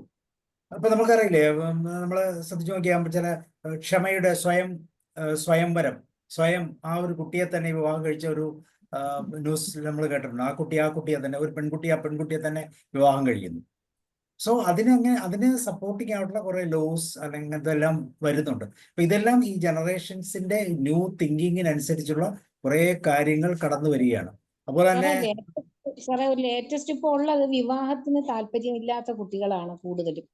യെസ്, അതാണ് കടന്നു വരുന്നത്. അതാണ് കറക്റ്റ്. വിവാഹത്തെ കടന്നു വരുന്നത് വെച്ചാൽ വിവാഹം കഴിക്കുന്നുണ്ടോ എന്ന് ചോദിച്ചാൽ അതിനെക്കുറിച്ച് വ്യക്തമായ കാഴ്ചപ്പാടുകൾ ഇല്ലാത്ത രീതിയിലുള്ള റിസൾട്ടുകളായിരിക്കും നമുക്ക് കിട്ടുന്നത്. എന്തിനാണ് സാറേ, അതുപോലെ തന്നെ കുട്ടികൾ വേണ്ട എന്ന് ചിന്തിക്കുന്ന ദമ്പതികളും ധാരാളം. യെസ്, ഉണ്ട് സാറേ. കണ്ടീഷൻ പറയുന്ന അതായിരിക്കും ഒരു പക്ഷേ, കല്യാണം കഴിക്കാം പക്ഷെ കുഞ്ഞുങ്ങൾ വേണ്ട എന്നുള്ള ഒരു കണ്ടീഷനിൽ കല്യാണം കഴിക്കുന്ന കുട്ടികൾ ഇപ്പോൾ ഉണ്ട് ഒത്തിരി. അതെ. പക്ഷെ ഇപ്പൊ അതുപോലും മാറി. കാരണം ഇപ്പം നമ്മൾ സ്കൂളുകളില് ഈ പ്രേമം എന്നൊക്കെ പറയുന്നത് വളരെ പോപ്പുലർ ആണ്. വിവാഹം കഴിക്കാൻ വേണ്ടിയായിരുന്നു പണ്ടൊക്കെ പ്രേമിച്ചുകൊണ്ടിരുന്നത്. വിവാഹം കഴിക്കണം എന്ന് വിചാരിച്ചു. ഇന്ന് അങ്ങനെയൊന്നുമല്ല. ഇന്ന് അങ്ങനത്തെ കോൺസെപ്റ്റ് 2, 3 ഒക്കെ അഫയേഴ്സ് കാണും. അതൊക്കെ ഒരു ഈസി ഗോയിങ് പാറ്റേൺ മാത്രമേ. ഒരു ക്രെഡിറ്റ് പോലെ എനിക്ക് ആളുണ്ട് എന്ന് പറയുന്നത്, അങ്ങനെ ഒരു വാക്കാണ് പറയുന്നത്. എനിക്ക് എന്റെ ആളാണ്, എനിക്കൊരു ആളുണ്ട് എന്ന് പറയുന്നത് ക്രെഡിറ്റ് ആണെന്നാണ്. എന്റെ മോൾ ഇങ്ങനെ പറഞ്ഞു സാർ, അതായത് അമ്മ എല്ലാവർക്കും ഉണ്ട്, അപ്പൊ എന്നെ അവര് ആ ഗ്രൂപ്പിൽ ചേർക്കുന്നില്ല. എന്നെ അവരൊരു തമിഴില് പറഞ്ഞ എന്നെ ഗെത്ത അവര് அவங்க பார்க்க மாட்டேங்கிறாங்க because I don't have A പേർ. ഞാൻ കുഴപ്പമില്ല, പേര് വേണം എന്ന് വെച്ചിട്ട് പേരുണ്ടാക്കാൻ പറ്റത്തില്ല. പക്ഷെ അവളെ 2 ഗ്രൂപ്പിൽ നിന്ന് അവളെ ഒഴിവാക്കി. കാരണം ഇവർ ഒരുമിച്ചാണ് പോകുന്നത്, എല്ലാരും പേരായിട്ടാണ് പോകുന്നത്. അതുകൊണ്ട് എനിക്ക് പല സ്ഥലത്തും അയക്കാൻ പറ്റുന്നില്ല. നമ്മൾ ഒരുപാട് പ്രശ്നം അനുഭവിക്കുന്നുണ്ട്. അതുപോലെ സാർ, എനിക്ക് തോന്നിയതാണോ ഇത് ഒരു ചർച്ചയ്ക്ക് വേണ്ടി വെക്കുകയാണ് എല്ലാവരുടെ. ഈ ഇപ്പൊ ഉള്ള നമ്മള് ജോയിന്റ് ഫാമിലിയിലൊക്കെ ആയിരുന്നു, അല്ലെങ്കിൽ പല പ്രശ്നങ്ങൾ, ഇപ്പൊ അമ്മ മാത്രമല്ല അച്ഛൻ മാത്രമല്ല അവർ കാണുന്നത്. അപ്പൊ ഇപ്പൊ ഉള്ള കുട്ടികൾക്ക് ഈ അച്ഛനും അമ്മയും കുറ്റപ്പെടുത്തുന്നത് കൂടിയിട്ടുണ്ടോ? ഇവര് ചെയ്തില്ല, ഈ ഒരു അനാലിസിസും കുറ്റപ്പെടുത്താനുള്ള സാധ്യതകൾ കൂടുതലായിട്ട് എനിക്ക് തോന്നുന്നുണ്ട്. കാരണം അവരുടെ അത്രയും നമ്മള് സാറ് പറഞ്ഞതുപോലെ സ്പീഡല്ല, ടെക്നിക്കൽ സൈഡ് നമുക്ക് അറിയത്തില്ല. അപ്പൊ അവിടെയൊക്കെ അവര് മുന്നിൽ നിൽക്കുന്നത് കൊണ്ട് അവരെ ഓർക്കുന്ന അവർക്ക് എന്തൊക്കെയോ അങ്ങ് നമ്മളെക്കാളും കൂടുതൽ അറിയാം എന്നുള്ള ആ ഒരു വിചാരത്തില് ഒട്ടും മൈൻഡ് ചെയ്യാതിരിക്കുക ആ ഒരു സ്വഭാവം. സാഹചര്യത്തിൽ നമ്മൾ തോറ്റു പോകാനുള്ള സാധ്യത കൂടുതലാണ്. എപ്പോഴാണെങ്കിലും അവിടെ മുമ്പിൽ അടിയറവ് പറയേണ്ടി വരും പലപ്പോഴും. അതും മാത്രമല്ല സാർ, ഇപ്പൊ എനിക്ക് തോന്നുന്നു വേറെ ഈ റിലേഷൻഷിപ്പിന്റെ വേറെ തലങ്ങളൊന്നും അവർ കാണുന്നില്ലല്ലോ. അമ്മുമ്മയുണ്ടോ, അമ്മായിമ്മയുണ്ടോ, അല്ലെങ്കിൽ വല്യമ്മയുണ്ടോ, ഈ പ്രശ്നങ്ങൾ ഒരുപാട് കാര്യങ്ങളൊന്നും അവർ കാണുന്നത്. അപ്പം അമ്മയുണ്ട് അച്ഛനുണ്ട്, അവരുടെ സമയം കിട്ടുന്നുണ്ട്, അവർ നന്നായി വളർത്തി, 2 പേരെയല്ലേ കാണുന്നുള്ളൂ. അപ്പം സാറ് പറഞ്ഞോളൂ, നിയമങ്ങളും ഇതിന്റെ റൈറ്റ്സും റോങ്സും പറയുന്ന വീഡിയോസും റീൽസും ഒക്കെ കാണുമ്പോൾ എന്റെ അമ്മ എത്ര നല്ല അമ്മയാണ്, പെർഫെക്റ്റ് ആണോ, എനിക്ക് ഇത്രയും സമയം, ഈ ഒരു ഇവരിലൊക്കെ ചുരുങ്ങുന്നുണ്ട്. അപ്പൊ മറ്റേ അമ്മൂമ്മയുടെ അച്ഛൻ്റെ അടുത്തും, അല്ലെങ്കിൽ ഇപ്പൊ എപ്പോഴും അമ്മയുടെ തന്നെ വരണമെന്നില്ല, ചിലപ്പോ ചിറ്റയായിരിക്കും തലയൊക്കെ കോതി കൊടുത്ത് അയക്കുന്നത്. ഞാനൊക്കെ കല്യാണം കഴിഞ്ഞ് പോയ സമയത്ത് എന്റെ മക്കളെക്കാളും നോക്കിയത് മറ്റു കൊച്ചുങ്ങളെയാണ്. ഇപ്പൊ അങ്ങനെ ഒരു സാഹചര്യം ഇല്ല. അപ്പൊ കൂടുതൽ നമ്മളെ നോക്കിക്കൊണ്ടേ ഇരിക്കുന്നത് കൊണ്ട് നമുക്കും ഒരു ഇതാണ്, അവർക്ക് കുറ്റപ്പെടുത്താനുള്ള സാധ്യത കൂടുതലാണെന്നാണ് എനിക്ക് അങ്ങനെ തോന്നുന്നത്. ജോയിന്റ് ഫാമിലി നല്ലത്, ഇത് ചീത്താന്നല്ല, രണ്ടും ഉണ്ടെങ്കിലും നമ്മളൊക്കെ ചുരുങ്ങിപ്പോവാണ്. അപ്പൊ നമ്മൾ ശ്രദ്ധിച്ചുകൊണ്ടിരിക്കുന്നു, നമുക്കും അവർക്ക് ഫുൾ സമയം കൊടുക്കണം, അവരെ നമ്മൾ കുറ്റപ്പെടുത്തുന്നതും കൂടും. എപ്പോഴും നമ്മളിങ്ങനെ അവരുടെ പുറകെ പോകുന്നുണ്ടായിരിക്കും. ഇങ്ങനെയൊക്കെയുള്ള ഒരു എനിക്ക് തോന്നിയിട്ടുണ്ടത്. നമ്മള് ഇവരുടെ ശരി, ഇത് പ്രോബ്ലംസ് തന്നെയാണ്. എങ്കിലും ഇവരുടെ ചില യുണീക്നെസ് ഉണ്ട്, ചില പ്രത്യേകതകളുണ്ട്. ഇവരുടെ നമ്മൾ എങ്ങനെ ഇവരെ ഐഡന്റിഫൈ ചെയ്യും, എങ്ങനെയാണ് നമ്മൾ ഇതിലേക്ക് ചേരുന്നത്. അപ്പൊ ഇവരെ നമ്മൾ ശ്രദ്ധിച്ചു കഴിഞ്ഞാൽ അവരുടെ അറ്റൻഷൻ വളരെ ചെറിയ സ്പാനിലാണ്. നമ്മൾ ആദ്യം പറഞ്ഞ റീല് കാണുന്നു പറഞ്ഞാൽ ഒരു മിനിറ്റ് റീല് കാണാൻ എത്ര സമയം എടുക്കും? 1 മിനിറ്റിന്റെ റീല് കാണാൻ എത്ര സമയം എടുക്കും? ഒരു ഫുൾ മിനിറ്റ് അവരെടുക്കത്തില്ല. അതിനേക്കാളും ഹാഫ് ടൈമിൽ അവരിങ്ങനെ സ്പീഡായിട്ട് പാസ് ചെയ്ത് പോകും. അപ്പൊ ഒരു അറ്റൻഷൻ സ്പാൻ കുറവാണ്. അപ്പൊ നമുക്കറിയാം 45 അല്ലെങ്കിൽ 40 മിനിറ്റ് ആണ് ഒരു സ്കൂളിലെ പീരീഡ് എങ്കിൽ ഇപ്പോഴത്തെ ഇതനുസരിച്ച് 20 മിനിറ്റ് കഴിയുമ്പോഴത്തേക്ക് അവരുടെ അറ്റൻഷൻ പോകുന്ന പറയുന്നത്. അപ്പൊ അറ്റൻഷൻ സ്പാൻ വ്യത്യാസമുണ്ട്. അപ്പൊ ഇവിടെയാണ് നമ്മൾ അധ്യാപകർ എന്ന നിലയിലോ അല്ലെങ്കിൽ അവരുടെ മെന്റർ എന്ന നിലയിലോ മാതാപിതാക്കൾ എന്ന നിലയിലോ അവരുടെ ആക്ടിവിറ്റിയെ നമ്മൾ ചെക്ക് ചെയ്യുമ്പോൾ ഈ ഒരു പാർട്ട് അത് റെഡ്യൂസ്ഡ് അറ്റൻഷൻ സ്പാൻ ആണ്. വളരെ ഫാസ്റ്റ് ആണ്. ഇന്നത്തെ കൊച്ചുകുട്ടികൾ, ഏറ്റവും കൊച്ചുകുട്ടികളിൽ പോലും വളരെ ഫാസ്റ്റ് ആയിട്ടുള്ള സോങ്ങാണ് കേൾപ്പിക്കുന്നത്. അപ്പൊ അവരുടെ ആ അറ്റൻഷൻ അതുപോലെ ചേഞ്ച് ആവും. റീല് കാണുമ്പോഴും ചെറിയ ചെറിയ ഷോർട്ട് വീഡിയോസ് കാണുമ്പോഴെല്ലാം ഇതുപോലത്തെ ചേഞ്ച് വരണമെന്നുള്ളൊരു ഓട്ടോമാറ്റിക് ആയിട്ട് ഒരു ഡയറക്ഷൻ നമ്മുടെ ബ്രെയിനിൽ നിന്ന് കിട്ടിക്കൊണ്ടിരിക്കുക. അപ്പൊ അതനുസരിച്ച് ഇവർ ചേഞ്ച് ചെയ്യും. പെട്ടെന്ന് ബോറടിക്കും എന്നർത്ഥം. കൃത്യമായിട്ട് അതിനകത്തേക്ക് ഇൻവോൾവ് ചെയ്യാൻ പറ്റത്തില്ല. പിന്നെ അവർക്ക് അപ്പൊ അതുകൊണ്ട് തന്നെ ലോ കോൺസെൻട്രേഷൻ ആണ്. നമ്മളൊരു അക്കാഡമിക് തലത്തിൽ പോയി കഴിയുമ്പോൾ കോൺസെൻട്രേഷൻ ലെവൽ വളരെ കുറവാണ്. അപ്പം അതുപോലെ തന്നെ നമ്മളൊക്കെ എങ്ങനെയാ പുസ്തകം വായിച്ചിരുന്നത്? ഒരു പുസ്തകത്തിലെ ഒരു പാട്ട്, ഒരു പദ്യമൊക്കെ എങ്ങനെയാ വായിച്ചിരുന്നത്? നമ്മൾ ആദ്യം മുതൽ അവസാനം വരെ പൂർണ്ണമായിട്ടും വായിച്ച് വേണമെങ്കിൽ ഒന്ന് എഴുതി 10 പ്രാവശ്യം വായിച്ച്. ഇവര് സ്കാൻ ചെയ്യുവാണ്. ജസ്റ്റ് ഇങ്ങനെ സ്കാൻ ചെയ്തങ്ങ് പോകും. എന്തെങ്കിലും കൂടുതൽ ഡീറ്റെയിൽസ് ഉണ്ടെങ്കിൽ അവർ ഈ ഗൂഗിളിൽ പോയി തപ്പും, ഇതിൻ്റെ അകത്തുണ്ടെന്ന് പറയും അല്ലേ? എന്ത് ഫോർമുലയും ഏത് തരവും എന്ത് കാര്യങ്ങളും അവിടെ ഉള്ളപ്പോൾ എന്തിനാണ് നമ്മുടെ ബ്രെയിൻ ചുമ്മാ ആവശ്യമില്ലാതെ മെനക്കെടുത്തുന്നത് ചിന്തിച്ചുകൊണ്ട് അവരതൊക്കെ സ്കാൻ ചെയ്തങ്ങ് വിടും. എന്ന് വെച്ചാൽ ഒന്നും നമ്മുടെ ബ്രെയിനിന്റെ മെമ്മറിയിലേക്ക് കൃത്യമായിട്ട് പെനട്രേറ്റ് ചെയ്യുന്നില്ല. അതുകൊണ്ട് തന്നെ ഈ ഓർമ്മക്കുറവുകളും ഇങ്ങനെയുള്ള പരിപാടികളെല്ലാം വരും. കാരണം നമ്മുടെ സിസ്റ്റം, അക്കാഡമിക് സിസ്റ്റത്തിന് മാറ്റങ്ങളൊന്നും വന്നിട്ടില്ല. അത് 10-30 വർഷമായിട്ട് ഇതിങ്ങനെ അതേ പാറ്റേണിൽ തന്നെ പോയിക്കൊണ്ടിരിക്കുകയാണ്. അതുപോലെ സോഷ്യലൈസേഷൻ, നമ്മൾ ആദ്യം പറഞ്ഞു, സോഷ്യലൈസേഷൻ കുറവായതുകൊണ്ട് അവരെ സോഷ്യലൈസ് ചെയ്യുമ്പോൾ നമ്മൾ പ്രത്യേകം ശ്രദ്ധിക്കണം. നമ്മളുടെ എല്ലാ റിക്വയർമെന്റും ഫുൾഫിൽ തരാൻ അവർ തയ്യാറല്ല. അപ്പൊ അതുകൊണ്ട് തീർച്ചയായിട്ടും വളരെ ശ്രദ്ധാപൂർവ്വം, എന്ന് വെച്ചാൽ റിജക്ഷൻ ആയിരിക്കും വരാൻ സാധ്യത. നമ്മൾ അങ്ങോട്ട് ഡിമാൻഡ് ചെയ്താൽ റിജക്ഷൻ പ്രതീക്ഷിച്ചോളൂ. അപ്പൊ റിജക്റ്റ് ചെയ്യാതിരിക്കാൻ എന്ത് ചെയ്യണം? അപ്പൊ നമ്മളൊരു സോഷ്യൽ ഫംഗ്ഷനിൽ വരുന്നില്ല എന്ന് പറയുമ്പോൾ നമ്മൾ തീർച്ചയായിട്ടും ബഹളം വയ്ക്കും. അത് അങ്ങനെയല്ല, ഇതിങ്ങനെയാണ്, എൻ്റെ എന്താണ് അങ്ങനെയാണെന്നൊക്കെ പറയും. അപ്പൊ ഇവിടെ ആ റിജക്ഷൻ വരാത്ത, അപ്പൊ സോഷ്യലൈസേഷൻ വളരെ ലോ ആണ്. അതുപോലെ ക്രിയേറ്റിവിറ്റി കമ്പാരിറ്റീവ്ലി വളരെ കൂടുതലാണ്. അപ്പോൾ അവർക്ക് ക്രിയേറ്റീവ് ആയിട്ടുള്ള എൻവയോൺമെന്റിലേക്ക് നമ്മൾ തിരിച്ചു കൊടുക്കാനുള്ള ഒരു കപ്പാസിറ്റി നമ്മൾ കൃത്യമായിട്ട് കാണണം. അതിന് പകരം നമ്മൾ മറ്റു തലങ്ങളിലേക്ക് പോകും. അതുപോലെ തന്നെ ഹാപ്പിനെസ് തലം, ഞാൻ പറഞ്ഞു എപ്പോഴും ബോറിംഗ് ആണ്, ഒന്നും തൃപ്തിയില്ല. കണ്ടന്റ്മെന്റ് എന്ന് പറഞ്ഞ ആ കോൺസെപ്റ്റ് ഇല്ല അവർക്ക്. എപ്പോഴും ഇങ്ങനെ ചേഞ്ച് ചെയ്ത് ഇങ്ങനെ പോവുകയാണ്. നമ്മളൊക്കെ സ്ഥായിയായ സന്തോഷത്തെ തേടുന്നവരാണ്, അത് നമ്മൾ ഹോൾഡ് ചെയ്യുന്നവരാണ്. പക്ഷെ ഇവരെങ്ങനെയല്ല, ഇവരെപ്പോഴും ഇങ്ങനെ ചേഞ്ച് ചെയ്ത് പോകുന്നവരാണ്.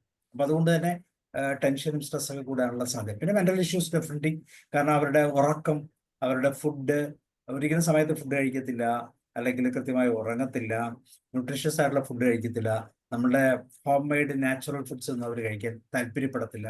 അപ്പൊ ഇങ്ങനെ പലതരത്തിലുള്ള പ്രശ്നങ്ങൾ. അപ്പൊ ഈ പ്രശ്നങ്ങളെയാണ് കൃത്യമായിട്ടും പേരന്റ് എന്ന തലത്തിൽ നമ്മൾ അഡ്രസ്സ് ചെയ്യേണ്ടത്. അപ്പൊ പറഞ്ഞിങ്ങനെയാണ്, അവരുടെ അറ്റൻഷൻ സ്പാൻ കുറവാണ്. അപ്പൊ അതുകൊണ്ട് തന്നെ കണ്ടിന്യൂസ് ആയിട്ടുള്ള ഒരു പ്രോസസ്സിങ് അവർ ചെയ്യത്തില്ല. കോൺസെൻട്രേഷൻ ഏരിയ കുറവാണ്, കാരണം അവർ ചെയ്യുന്ന പ്രാക്ടീസ് അങ്ങനെയാണ്. ദെൻ സ്കാനിങ് പ്രൊസീജിയറാണ് ചെയ്യുന്നത്, അല്ലാതെ അവർ ഒരിക്കലും മെമ്മറിയിലേക്ക് കൃത്യമായിട്ട് ഡീപ്പായിട്ട് പെനട്രേറ്റ് ചെയ്യുന്ന രീതിയിലൊന്നും ചെയ്യുന്നില്ല. അവർ സോഷ്യലൈസേഷൻ്റെ പാർട്ട് കുറവാണ്. ക്രിയേറ്റിവിറ്റിയുടെ പാർട്ട്, അവർക്ക് താല്പര്യമുള്ള വിഷയങ്ങൾ വളരെ ക്രിയേറ്റീവ്, അല്ലാത്ത ലെസ് ക്രിയേറ്റിവിറ്റിയാണ്. അതുപോലെ ഹാപ്പിനെസ് എപ്പോഴും ബോറിംഗ് എന്ന് പറയുന്ന ഒരു നേച്ചർ, കണ്ടന്റ്മെന്റ് വളരെ കുറവായിരിക്കും.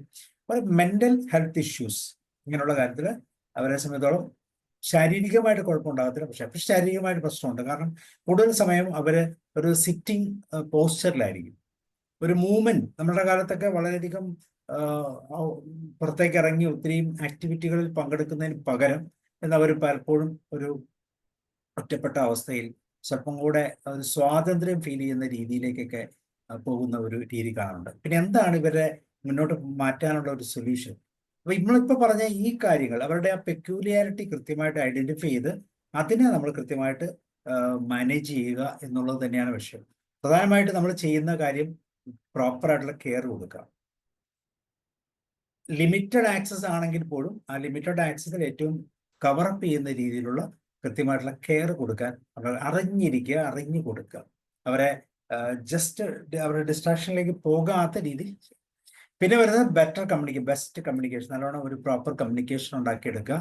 നമ്മൾ അറിയാം, നമ്മുടെ പേരൻസ് എന്നൊക്കെ പറഞ്ഞാൽ ഭയങ്കര ഫാസ്റ്റാണ്, അവർക്ക് കമ്മ്യൂണിക്കേറ്റ് ചെയ്യാൻ സമയമില്ല. പറ്റുമെങ്കിൽ അവരും വാട്സാപ്പ് ഒക്കെ ഉപയോഗിച്ചായിരിക്കും അധികം കമ്മ്യൂണിക്കേഷൻസ് വരുന്നത്.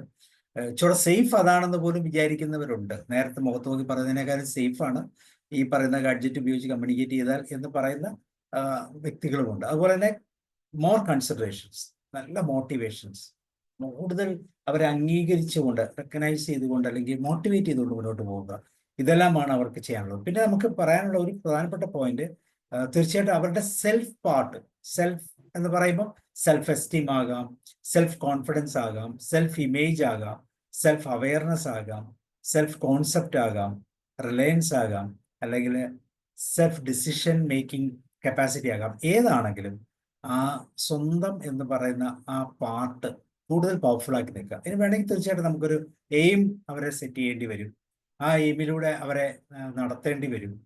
കൃത്യമായിട്ടുള്ള ഹാർഡ് വർക്ക് അല്ലെങ്കിൽ സ്മാർട്ട് വർക്കിലൂടെ നടത്തേണ്ടി വരും. അപ്പൊ ഇങ്ങനെയുള്ള കുറേ കാര്യങ്ങളും കൂടെ എക്സ്ട്രാ അവർക്ക് കൊടുത്താൽ ഒരുപക്ഷെ സ്വല്പം ഓൾഡ് ജനറേഷൻ ആണെങ്കിൽ പോലും ഈ ന്യൂ ജനറേഷൻ കാറ്റഗറിയിലുള്ള നമ്മുടെ പ്രിയപ്പെട്ട മക്കളുമായിട്ട് ചേർന്ന് നിൽക്കാനുള്ള ഒരു വലിയ അവസരം. തീർച്ചയായിട്ടും ഇതൊരു വലിയ വിഷയമാണ്. പെട്ടെന്ന് ഈസി ആയിട്ട് പറയാൻ പറ്റുന്ന വിഷയമല്ല. തീർച്ചയായിട്ടും ഇതിൻ്റെ ചർച്ചകൾ നമുക്ക് ഇനിയും കണ്ടിന്യൂ ചെയ്യാം. തൽക്കാലം നമുക്ക് ഇന്ന് ഇത് ഇവിടെ സ്റ്റോപ്പ് ചെയ്യാം, ഡിസ്കഷനിലേക്ക് പോകാം. So thank you very much. Yes, okay, doctor ready ആയിട്ട് നിൽക്കുന്നു, പറയും. സാറ് ഒരു കാര്യമുണ്ട്. നമ്മൾ ഈ പഴമനസ്സുമായിട്ട് നമ്മൾ ഇരുന്ന് ഈ അമ്പരന്ന് ഈ ഹൈവേയുടെ സൈഡിൽ നമ്മൾ നിന്നിട്ട് ഈ 6 വരി പാതയിലൂടെ പാഞ്ഞു പോകുന്ന വാഹനങ്ങളെ നോക്കിയിട്ട് ഈ റോഡ് ക്രോസ് ചെയ്യാനായിട്ടൊരു പശുവിൻ്റെ കയറും പിടിച്ച് നിൽക്കുന്ന നാട്ടിൻപുറത്തൊരു സ്ത്രീയെ ഒന്ന് സങ്കല്പിച്ചാൽ അതേപോലെയാണ് ഈ നമ്മുടെ ഈ ജനറേഷൻ. ഇത് ഒന്ന് ക്രോസ് ചെയ്ത് അപ്പുറത്തെത്തണമെന്നുണ്ടെങ്കിൽ ഈ പറഞ്ഞ പോലെ ഉള്ള ബുദ്ധിമുട്ടുകൾ ഒക്കെ ആലോചിച്ച് നിൽക്കുന്ന പോലെ ഇത് ഈ പരിണാമത്തിൻ്റെ എവല്യൂഷൻ്റെ ഭാഗമാണ്. എവല്യൂഷൻ്റെ ഭാഗം എന്ന് പറഞ്ഞാൽ നമുക്കറിയാം, ഇപ്പോൾ ഒരു 50 കൊല്ലം മുന്നേ ഉള്ള ആളുകളുടെ മുഖച്ഛായ അല്ല നമുക്കൊക്കെ ഉള്ളത്. നമ്മൾ അതും കഴിഞ്ഞതിന് ശേഷം ഒരു 75 കൊല്ലം മുന്നേ ഉള്ള നമ്മുടെ അച്ഛൻ്റെയൊക്കെ പടം കണ്ടു കഴിഞ്ഞാൽ നമുക്ക് തോന്നും ആഫ്രിക്കയിലെങ്ങാണ്ട് നിന്ന് വന്ന ഡ്രസ്സ് ഇടാത്ത ചില ആളുകളാണ് ഇതെന്ന് നമുക്ക് തോന്നിപ്പോവും. ഈ മാതൃഭൂമി ആഴ്ചപ്പതിപ്പിൽ പണ്ടത്തെ ആളുകളെ പറ്റിയിട്ട് പണ്ടത്തെ ഇഴവർ, പണ്ടത്തെ നായന്മാർ, പണ്ടത്തെ എന്നൊക്കെ പറഞ്ഞ് കുറച്ച് ഫോട്ടോസും അതുമൊക്കെ കൊടുക്കുമ്പോൾ നമുക്ക് തോന്നും ഈ വളരെ പ്രാകൃതരായ ഇവരൊക്കെ ആയിരുന്നോ കേരളത്തിൽ ജീവിച്ചിരുന്നതെന്ന് നമുക്ക് തോന്നിപ്പോകുന്നുണ്ട്. അപ്പോൾ ഇത് ഈ എവല്യൂഷൻ വളരെ സ്പീഡിലായി, കാലാവസ്ഥാ വ്യതിയാനം, ഈ ക്ലൈമാറ്റിക് ചേഞ്ചും ഒക്കെ വന്നിട്ട് അത് ഈ പ്രകൃതിയിലും നടക്കുന്ന മാറ്റങ്ങൾ അതിവേഗത്തിൽ സംഭവിച്ചുകൊണ്ടിരിക്കുകയാണ്. അതിൻ്റെ ഭാഗമായിട്ടാണ്. അല്ലാതെ ഇവരെ ഒന്ന് തിരിച്ച് നടത്തിയിട്ട് ഈ കാലിൽ നിന്ന് ഊരിപ്പോയൊരു പാദസരം അന്വേഷിക്കാൻ പുറകിലേക്ക് തിരിഞ്ഞ് നടന്ന് അത് കണ്ടെടുത്ത് കാലിലിടുന്നതിനേക്കാൾ എളുപ്പം പുതിയ ഒരെണ്ണം വാങ്ങിയിടുന്നു എന്നുള്ള രീതിയിലേക്ക് മാറി. അപ്പം പിന്തിരിഞ്ഞ് നടക്കൽ, ഇവരെ തിരിച്ച് പുറകോട്ടൊന്നും പിടിച്ചു കൊണ്ടുപോകാൻ പറ്റില്ല.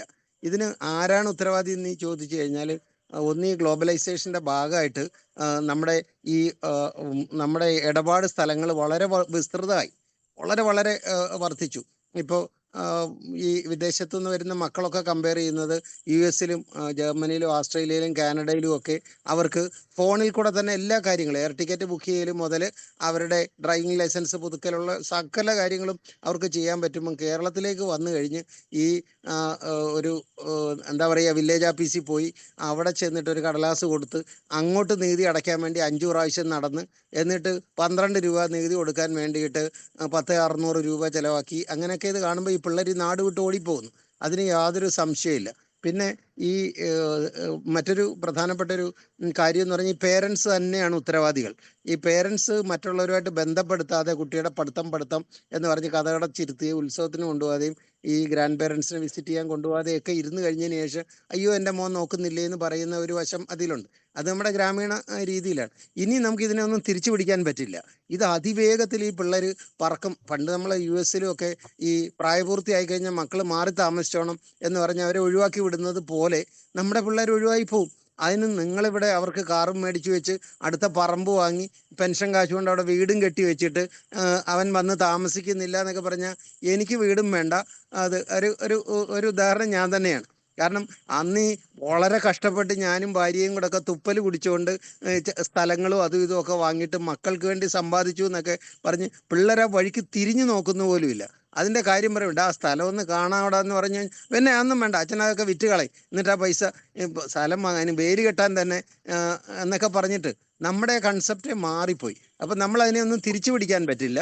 നമ്മൾ ഇത് പിന്നെ അവരുമായിട്ട് ഉടക്കാതെ അവരുമായിട്ട് ഈ പറഞ്ഞ പോലെ ഇട്ട് അവരുമായിട്ട് നമ്മുടെ രീതിയിലേക്ക് അവരെ തിരിച്ചുകൊണ്ട്, ഞാൻ തോർത്തുമുണ്ട് എടുത്തുകൊണ്ടായിരുന്നു സ്കൂളിൽ പോയത് എന്നുള്ള ഡയലോഗൊക്കെ അടിക്കാതെ വള്ളിച്ചെരുപ്പ് ഇട്ടുകൊണ്ട് ഞാൻ കോളേജിൽ പോയി നിന്ന് അങ്ങനെ പറഞ്ഞിട്ട് അവരുടെ മുന്നിൽ പുച്ഛിക്കപ്പെടുന്നവരാകുന്നതിനേക്കാളും നല്ലത് നമ്മൾ കുറച്ച് പുതിയ കാര്യങ്ങളൊക്കെ പഠിക്കുകയും അവരോട് ഡയലോഗ് അടിക്കാൻ വേണ്ടിയിട്ട് കുറേ പേര് ഇപ്പോൾ കാലിഫോർണിയയിലെ തീപിടുത്തത്തെ പറ്റി കാലിഫോർണിയയിലല്ലേ തീപിടുത്തം, നമ്മൾ എന്തിനാണ് വായിക്കുന്നതെന്ന് ചോദിച്ചിരുന്ന പിള്ളേർ അതൊക്കെയാണ് ഡിസ്കസ് ചെയ്യുന്നത്.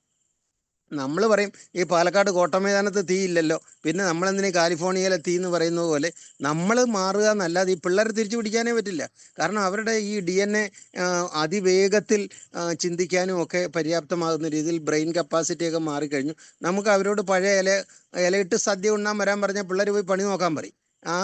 ആ രീതിയിൽ മാറിപ്പോയി. അപ്പം നമ്മൾ മാറുക എന്നല്ലാതെ ഈ പിള്ളേരെ തിരിച്ചു പിടിക്കാനായിട്ട് നമുക്ക് കഴിയില്ല. പക്ഷെ ഏറ്റവും സങ്കടപ്പെടുന്നത് പേരൻസ് ഒന്നും അല്ല sir.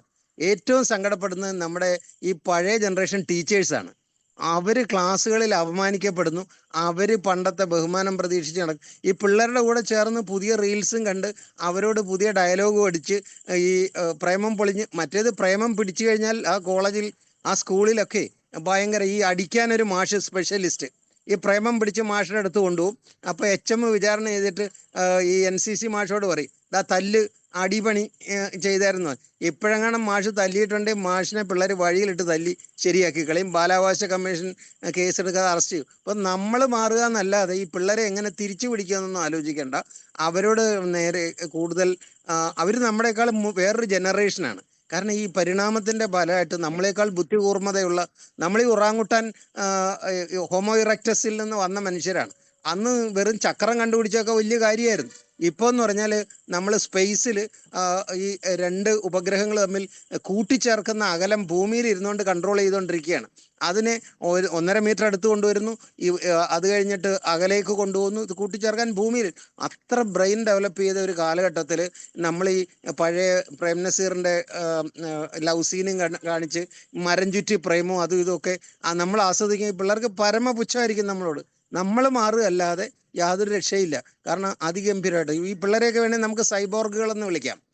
Half machine and half man. Half മാൻ എന്ന് നമ്മൾ ഫുൾ മാനായിട്ട് നിൽക്കുന്ന നമുക്ക് ഈ ഹാഫ് മെഷീനായിട്ട് നിൽക്കുന്ന പിള്ളേരെ നമുക്ക് അത് അവരെ തിരിച്ചു പിടിക്കുന്നതിനെ പറ്റി ആലോചിക്കേണ്ട സാർ. അടുത്ത ജനറേഷൻ ഇതിൻ്റെ അപ്പുറമാണ്. അതിൻ്റെ അപ്പുറം എൻ്റെ പേരക്കുട്ടി ഞാൻ പറഞ്ഞ മോൻ്റെ യെല്ലോ ബാഗ് എടുത്ത് അപ്പ യെല്ലോ അല്ല, ദാറ്റ്സ് യെല്ലോ. ഞാൻ ഞെട്ടിപ്പോയി. അങ്ങനെ ഒരു യെല്ലോയ്ക്ക് പ്രൊനൗൺസിയേഷൻ ഉള്ള എനിക്കറിയില്ലായിരുന്നു. നമ്മൾ ഈ നാട്ടിൻപുറത്തെ സ്കൂളിൽ പോയിരുന്നിട്ട് മാഷ് യെല്ലോ എന്നൊക്കെ പഠിപ്പിച്ച് അത് കേട്ടതാണ് നമ്മുടെ ഇംഗ്ലീഷ് ഉണ്ടായത്. പക്ഷേ എൻ്റെ 3 വയസ്സുകാരൻ പേരക്കുട്ടി പറഞ്ഞ് അപ്പോൾ it's not yellow, it's yellow. സായിപ്പായി. അവൻ US പോകാൻ വേണ്ടിയിട്ട് ഇൻ്റർനാഷണൽ സ്കൂളിൽ പഠിപ്പിക്കുന്ന കുട്ടിയൊക്കെ. അപ്പം നമ്മൾ ഈ കാലഘട്ടത്തിൻ്റെ മാറ്റത്തിനെ അംഗീകരിക്കുകയും നമ്മൾ പരമാവധി മാറാൻ ശ്രമിക്കുകയും നമ്മൾ കുറേ പുതിയ ടെക്നോളജിയൊക്കെ പഠിക്കുകയും പിന്നെ ഈ പിള്ളേരുമായിട്ട് ഡിസ്കസ് ചെയ്യാൻ വേണ്ടിയിട്ട് കുറേ അപ്ഡേറ്റ് ചെയ്ത് വരികയും അവരോട് സംശയങ്ങൾ ചോദിച്ച് പഠിക്കുന്ന സ്റ്റുഡൻ്റായിട്ട് നമ്മൾ മാറി. നമ്മുടെ മക്കൾക്കൊന്ന് ശിഷ്യപ്പെട്ട് നോക്കും. നമ്മുടെ മക്കൾക്കൊന്ന് ശിഷ്യപ്പെട്ട് നോക്കിക്കഴിഞ്ഞാലുണ്ടല്ലോ അവർ ഗംഭീരമായിട്ട് നമ്മളുമായിട്ട് ഇൻട്രാക്ട് ചെയ്യും. അവർ നമ്മളെ പഠിപ്പിച്ചു തരുന്നതൊക്കെ അവർക്ക് എന്തൊരു സന്തോഷമാണെന്ന് അറിയാമോ? ഒരു വലിയ വിവരമൊന്നും ഇല്ലാത്ത അച്ഛന് ഞാൻ ഇത്തിരി കാര്യങ്ങൾ പറഞ്ഞുതരാം എന്നൊക്കെ പറഞ്ഞിട്ട് എന്താടാ മോനെ ചാറ്റ് GPT എന്ന് ചോദിച്ചു കഴിഞ്ഞാൽ അതച്ഛാ ഈ ചാറ്റ് GPT എന്ന് പറഞ്ഞാൽ എന്താ മോനെ ജെമിനി എന്ന് ചോദിച്ചു കഴിഞ്ഞാൽ മകൻ്റെ അടുത്ത് ശിഷ്യപ്പെട്ട് പഠിക്കാനൊന്ന് നിന്ന് നോക്കിക്കേ. അല്ലാതെ നമ്മൾ ഈ മുടന്തൻ പഠിത്തവും കൊണ്ട് അവരുടെ അടുത്ത് പോയി കഴിഞ്ഞാൽ അവർ ഇടത് കൈ കൊണ്ട് ലാപ്ടോപ്പും വലത് കൈ കൊണ്ട് അവർ ഡിജിറ്റൽ ഫോണും കൈകാര്യം ചെയ്യുന്ന, അവർ ആൻഡ്രോയിഡ് ഫോണിൽ കൈകാര്യം ചെയ്യും. അതുപോലെ ഈ മൊബൈലിൻ്റെ ഒക്കെ ഈ സ്ക്രീനിൽ 3 ആപ്പുകൾ ഒന്നിച്ച് കൈകാര്യം ചെയ്യാൻ ശേഷിയുള്ളപ്പോഴാണ് നമ്മൾ ടൈപ്പ് ചെയ്യാൻ ഒരു വിരലിൽ ഓരോ അക്ഷരം കുത്തി ഇരിക്കുന്നത്. അപ്പം നമ്മൾ ഇത്തിരി ഈ അണ്ടർ ഡെവലപ്ഡ് ആണെന്ന് നമ്മളങ്ങ് അംഗീകരിച്ചു കൊടുക്കുക. എന്നിട്ട് പിള്ളേരുടെ കയ്യിൽ നിന്ന് പഠിക്കാനും അവരുടെ രീതിക്ക് നിൽക്കുകയും അവരുമായിട്ട് ഒരു ഇതും അവരുടെ ഫ്രണ്ട്സും ഒക്കെ ആയിട്ട് നമ്മൾ ഫ്രണ്ട്ഷിപ്പ് ഉണ്ടാക്കുകയും അവരുമായിട്ടൊക്കെ ഡയലോഗ് അടിക്കുന്ന രീതിയിൽ മാറുകയേ രക്ഷയുള്ളൂ. അല്ലാതെ പണ്ടത്തെ തിരുവാതിരയ്ക്ക് പതച്ചു കുളിക്കാനായിട്ട് കുളം അന്വേഷിച്ച് നടക്കുകയും പിള്ളേരോട് വന്ന് കുളത്തിലിറങ്ങാൻ പറഞ്ഞാൽ വരുമോ? അവർ പോയി പണി നോക്കാൻ പറയും. അവർ രാത്രിയിൽ അങ്ങനെ തിരുവാതിര രാത്രിയിൽ, ഇന്ന് തിരുവാതിര ആയതുകൊണ്ട് ഞാനിത് പറഞ്ഞത്. അപ്പോൾ അങ്ങനെ നമ്മൾ മാറാനേ പറ്റുള്ളൂ സാർ. അല്ല നമ്മളിവരെ ഈ പിള്ളേരെ എങ്ങനെ തിരിച്ച് നന്നാക്കാമെന്നൊന്നും ചിന്തിക്കേണ്ട. ഈ ലൈറ്റനിങ് സ്പീഡിൽ എവല്യൂഷൻ നടന്നുകൊണ്ടിരിക്കുകയാണ്. ഇനി ഒരു അതുകൊണ്ടാണ് ഈ ഇതിൽ ഞങ്ങളുടെ മെഡിക്കൽ കോളേജിൽ പിള്ളേരെയൊക്കെ പഠിപ്പിക്കുന്നതിൻ്റെ ഭാഗമായിട്ട് ഞാൻ പറയാം, ഇപ്പോഴത്തെ പിള്ളേരെ എപ്പോഴും ഈ തല തിരുമുന്നത് നോക്കിയിട്ടില്ലേ, മുടി അവിടെ ഉണ്ടോ എന്ന് തപ്പി നോക്കലും ഒക്കെ. നമ്മുടെ കാലത്ത് ഒരു കുരുവിക്കൂട് വെച്ചിട്ട് നമ്മൾ ഇങ്ങനെ വളച്ച് വെച്ചിട്ട് ഒരു കുരുവിക്കൂടായിരുന്നു വെച്ചിരുന്നത്. അത് കഴിഞ്ഞ് കൃതാവൊക്കെ ഇത്തിരി നീട്ടിയപ്പോഴത്തേക്ക് അത് നാട്ടിൽ മുഴുവൻ ഭയങ്കര ചർച്ചയായിരുന്നു. ഇതിപ്പോൾ ഈ വൈക്കോൽ തുറു തലയെ ചുമന്നുകൊണ്ട് നടക്കുകയാണ് നമ്മുടെ പിള്ളേരൊക്കെ. ഈ ആമ്പിള്ളേരൊക്കെ നെറ്റി മൂടി ഇടുന്നതൊക്കെ അത് ഈ പ്രീ ഫ്രോണ്ടൽ ലോബിൽ കൂടുതൽ ഇമ്മീഡിയറ്റ് മെമ്മറീസ് വന്ന് തള്ളി കയറുന്നത് കൊണ്ടാണ് ഇവരെപ്പോഴും ഈ ഇടത് കൈ കൊണ്ടും വലത് കൈ കൊണ്ടും മുടി എവിടെ ഉണ്ടോ എന്ന് തപ്പി നോക്കുന്നത്.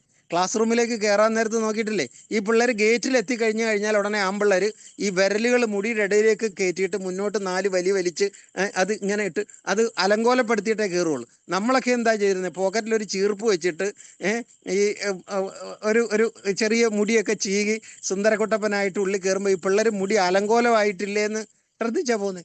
കാലം മാറി പോവുകയാണ് അതിവേഗത്തിൽ, നമ്മളൊക്കെ പിന്നിലേക്ക് പോവുകയാണ്. ഇപ്പോൾ ആൽഫ ജനറേഷനൊപ്പം നമ്മൾ എത്തണമെന്നുണ്ടെങ്കിൽ നമ്മൾ അവരുടെ കുറേ ക്വാളിറ്റീസ് അക്വയർ ചെയ്യുകയും അല്ലെങ്കിൽ അഭിനയിക്കുകയും ചെയ്താൽ മാത്രമേ മതിയാവുള്ളൂ. അല്ലാതെ നമ്മൾ ഈ നിയമങ്ങളെ കുറ്റപ്പെടുത്താൻ പറ്റില്ല. കാരണം ഇൻ്റർനാഷണൽ നിയമങ്ങളൊക്കെയാണ്. ഇപ്പോൾ പണ്ട് ഒരു പെണ്ണിനെ വഴി കമൻ്റ് അടിക്കായിരുന്നു. രാഹുൽ ഗാന്ധിക്ക് നമ്മുടെ രാഹുൽ ഈശ്വറിന് ഇന്ന് ഇതുപോലും കിട്ടിയില്ല. ഹൈക്കോടതി ചെന്നപ്പം പറഞ്ഞു പോലീസിനോട് ചോദിച്ചിട്ട് പറയാമെന്ന് പറഞ്ഞു. പണ്ടൊക്കെ നമ്മൾ ഈ കോളേജിൽ വന്നിരുന്ന സുന്ദരി പിള്ളേരൊക്കെ എത്ര കമൻ്റ് അടിച്ചിരുന്നു. അതൊക്കെയാണ് ഞാനിപ്പോൾ ആലോചിക്കുക. എന്നെയൊക്കെ പിടിച്ച് എന്നെ ജയിലിലിടേണ്ട കേസായിരുന്നു അത്. അപ്പോൾ അതുപോലെ മാറി, നിയമങ്ങളും മാറിപ്പോയി, ഭക്ഷണ രീതിയൊക്കെ മാറിപ്പോയി, ഈ വസ്ത്രധാരണ രീതിയൊക്കെ മാറിപ്പോയി. അത് കഴിഞ്ഞ് ഈ നമ്മുടെ നഗ്നതാ സങ്കല്പങ്ങളൊക്കെ മാറിപ്പോയി. അതെല്ലാം മാറിക്കഴിഞ്ഞ് my body is my pride എന്നും പറഞ്ഞിട്ട് ഫ്രണ്ടും ബാക്കും ഒക്കെ എക്സ്പോസ് ചെയ്ത് നടക്കാൻ പെൺപിള്ളേർക്ക് യാതൊരു മടിയില്ല. അങ്ങനെയുള്ള പെൺകുട്ടി അതേ വസ്ത്രത്തിൽ പുറത്തിറക്കാൻ അതിൻ്റെ മാതാവിനും മടിയില്ല.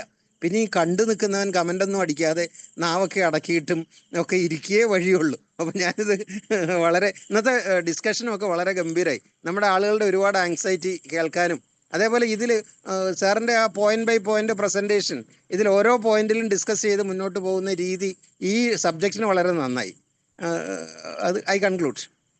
Thank you sir, thank you. തീർച്ചയായും വളരെ എന്ത് ചെയ്യണം എന്നുള്ളത് കറക്റ്റാണ്. നമ്മൾ ശിഷ്യപ്പെടണം എന്നുള്ളത് തന്നെയാണ് അതിൻ്റെ കറക്റ്റ് വാക്ക്. കാരണം ഒരിക്കലും നമുക്ക് ഈ പേസ് ഇപ്പം നമ്മൾ ശ്രദ്ധിച്ചു നോക്കിയാൽ അറിയാം, നമ്മുടെ പുതിയ കുട്ടികൾ, ഇപ്പോഴത്തെ കുട്ടികൾ ഒരിക്കലും മൗസ് ഉപയോഗിക്കുന്നില്ല. നമ്മൾ മൗസ് ഉപയോഗിക്കാതെ കമ്പ്യൂട്ടർ ഉപയോഗിക്കാൻ പറ്റുമോ? അവർക്ക് മൗസ് വേണ്ട.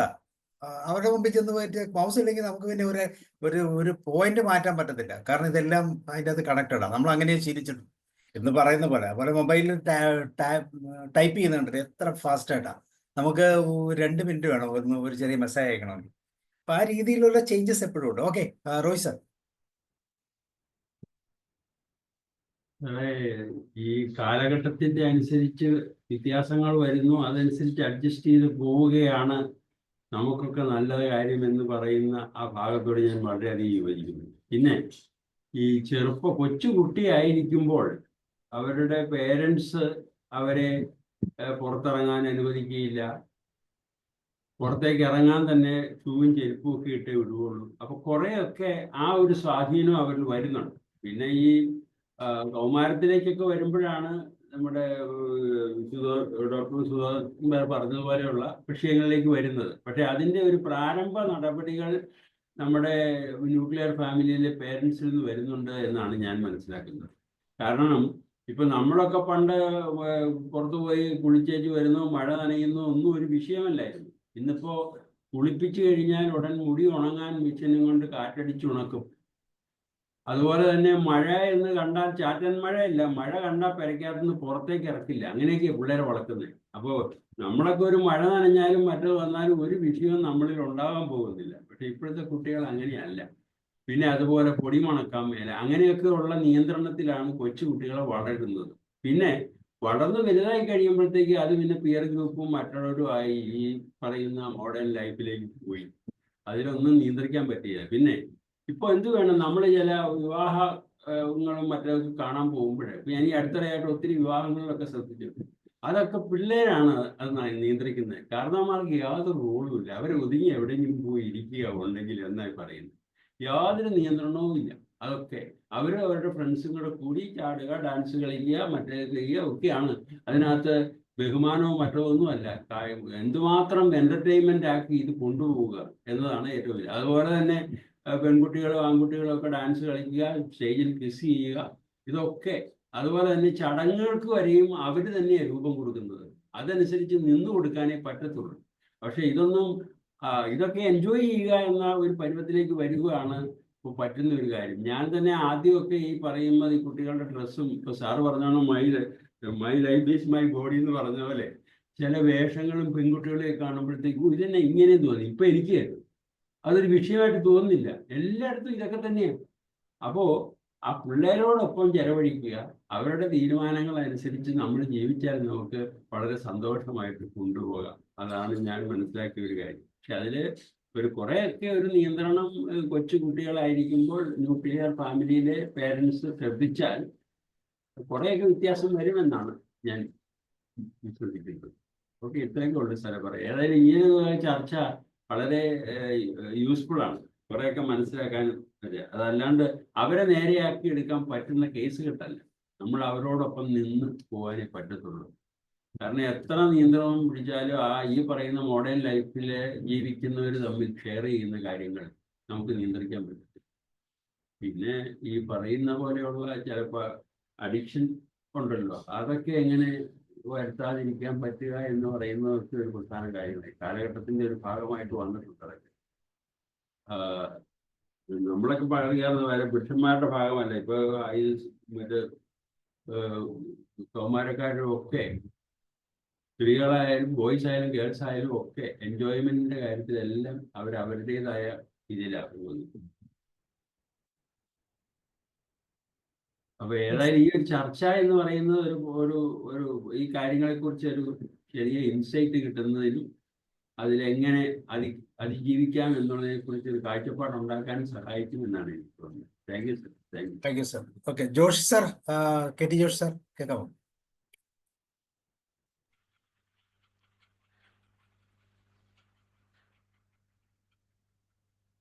ഹലോ സാർ, എനിക്ക് തോന്നുന്നു എനിക്ക് വീഡിയോ ഓൺ ആകുന്നില്ല എന്നൊക്കെ തോന്നുന്നത്. കുഴപ്പമില്ല, ഞാൻ കുറച്ച് ലേറ്റായിട്ട് ജോയിൻ ചെയ്തത്. ശരിക്കും പറഞ്ഞാൽ ഇന്നത്തെ ഇത് വളരെ എന്താ പറയുക, വളരെ ആപ്റ്റായിട്ടുള്ളൊരു സബ്ജക്റ്റാണെന്ന് സാറിന് ഡിസ്കസ് ചെയ്യുന്നത് എനിക്കറിയാം. പക്ഷെ പലപ്പോഴും എനിക്ക് തോന്നിയത് നമ്മൾ പഴയ തലമുറക്കാരെ പുതിയ തലമുറയെ കുറ്റം പറഞ്ഞ് പോകുന്നതിന് യാതൊരു അർത്ഥവും ഇല്ല. അല്ലേ? എൻ്റെ ഇപ്പോൾ സുധാകരൻ സാർ പറഞ്ഞ ആ ഒരു പോയിന്റിലേക്കാണ് ഞാൻ ഇങ്ങനെ വരുന്നത്.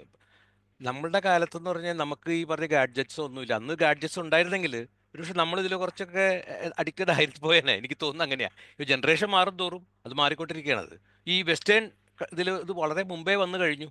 10, 50, 60 കൊല്ലം മുമ്പ് ഇതൊക്കെ വന്നു കഴിഞ്ഞു. അപ്പോൾ ഇനി നമ്മുടെ ഈ പ്രശ്നം എന്ന് പറഞ്ഞാൽ നമ്മൾ കുറെ കൂടി എന്താ പറയുക, ഒരു ഫാമിലി സെറ്റപ്പിൽ വളർന്ന് ഈ ജോയിൻറ്റ് ഫാമിലിയും അങ്ങനെയൊക്കെ ആയിട്ട് വളർന്നു വന്ന ആ ഒരു സാഹചര്യമൊക്കെ ഉള്ളതുകൊണ്ടാണ് പലപ്പോഴും നമുക്ക് ഇങ്ങനെയുള്ള, അതായത് കുട്ടിയെ കുളിപ്പിച്ചില്ല, അല്ല എണ്ണ തേപ്പിച്ചില്ല. ഞാനിപ്പോൾ ഇവിടെ എനിക്ക് തോന്നുന്നു എൻ്റെ ശരിക്കും പറഞ്ഞാൽ ഞാൻ പറയുന്ന ഇതുണ്ടല്ലോ, ബേബി ബൂമേഴ്സ് എന്നുള്ള ആ ജനറേഷൻ ഞാൻ. എൻ്റെ മക്കള് ശരിക്കും പറഞ്ഞാൽ എനിക്ക് തോന്നുന്നു Z ജെന്നാണ് എനിക്ക് തോന്നുന്നത്. അതുപോലെ എൻ്റെ പേരക്കുട്ടികൾ ഇപ്പോൾ ആൽഫ ജെന്നാണ്. അപ്പോൾ ഈ ജനറേഷൻ ഗ്യാപ്പ് ഇല്ലാതെ വരുത്തേണ്ടത് നമ്മുടെയൊക്കെ ഒരു ഇത് തന്നെയാണ് ശരിക്കും പറഞ്ഞു കഴിഞ്ഞാൽ. ഞാൻ പറഞ്ഞു വന്ന കൊച്ചിനെ എണ്ണ തേച്ചിക്കുമ്പോഴേ കുട്ടിക്ക് പെട്ടെന്ന് കോൾഡ് വരിക, അതൊക്കെ വരിക. അന്നെന്ന് പറഞ്ഞാൽ നമുക്കിതൊന്നും ഒരു പ്രശ്നമില്ല.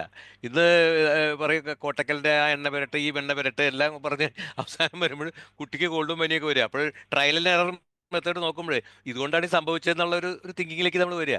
അത് എന്താ പറഞ്ഞു കഴിഞ്ഞാൽ അവരതിന് കസ്റ്റമർ അല്ല, അവർ നോട്ട് നമ്മൾ ആയ പോലെ. അന്ന് നമ്മൾ തീയത്ത് കുരുത്ത് വെയിലത്ത് പാടില്ല എന്ന് പറഞ്ഞ പോലെ നമ്മളതൊന്ന് മഴ വന്നാൽ അങ്ങ് ഓടിപ്പോവും, വെയിൽ കൊള്ളും, പണിയെടുക്കും, എല്ലാം ചെയ്യും. ഇപ്പോൾ ഇന്നത്തെ അത് അങ്ങനെയല്ല. എനിക്ക് തോന്നുന്നു ഫിസിക്കലായിട്ടും നമുക്ക് ചേഞ്ചസ് വരുന്നത്. ഇപ്പോൾ സുധാകരൻ സാർ പറഞ്ഞില്ലേ, ആ ഒരു ട്രാൻസ്ഫോർമേഷൻ വരാൻ സാധ്യത. നമ്മുടെ തല വലുതും അങ്ങനെ കാലുകൾ ചെറുതായിട്ടൊക്കെ വരാനുള്ളൊരു സാധ്യതയുണ്ട്. ഇത് ഈ പറഞ്ഞ ഒരു ട്രാൻസ്ഫോർമേഷനാണ് ഓരോ ജനറേഷൻ വരുന്നതോറും. നമ്മളതിനെ കുറ്റം പറഞ്ഞു. പിന്നെ ഈ പ്രേമം കാര്യങ്ങളെ പറ്റി ഡീൽ ചെയ്ത് പറഞ്ഞു. ഈ പണ്ടെന്ന് പറഞ്ഞു കഴിഞ്ഞാൽ കോളേജിൽ നിന്ന്, ഇപ്പോൾ ഞാൻ കേരള കോളേജിൽ പഠിക്കുന്ന സമയത്ത് എനിക്ക് തോന്നുന്നു 5, 6 അന്നത്തെ ഞങ്ങളുടെ അതിൽ കപ്പിൾസ് ഉണ്ടായിരുന്നു. അവർ കല്യാണം കഴിച്ച് ഇന്നും നല്ല രീതിയിൽ അത് മുന്നോട്ട് പോകുന്നു. അവർ നമ്മൾ സംസാരിക്കാറുണ്ട്.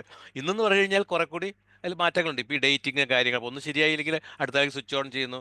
അത് അങ്ങനെ മാറിക്കൊണ്ടിരിക്കുന്ന ഒരു തലമുറ ഇപ്പോൾ. അത് വെസ്റ്റേണിൽ മുമ്പുണ്ടായിരുന്നു, അതിലേക്ക് നമ്മൾ കാച്ചപ്പ് ചെയ്ത് വരുന്നു മാത്രമേ ഉള്ളൂ.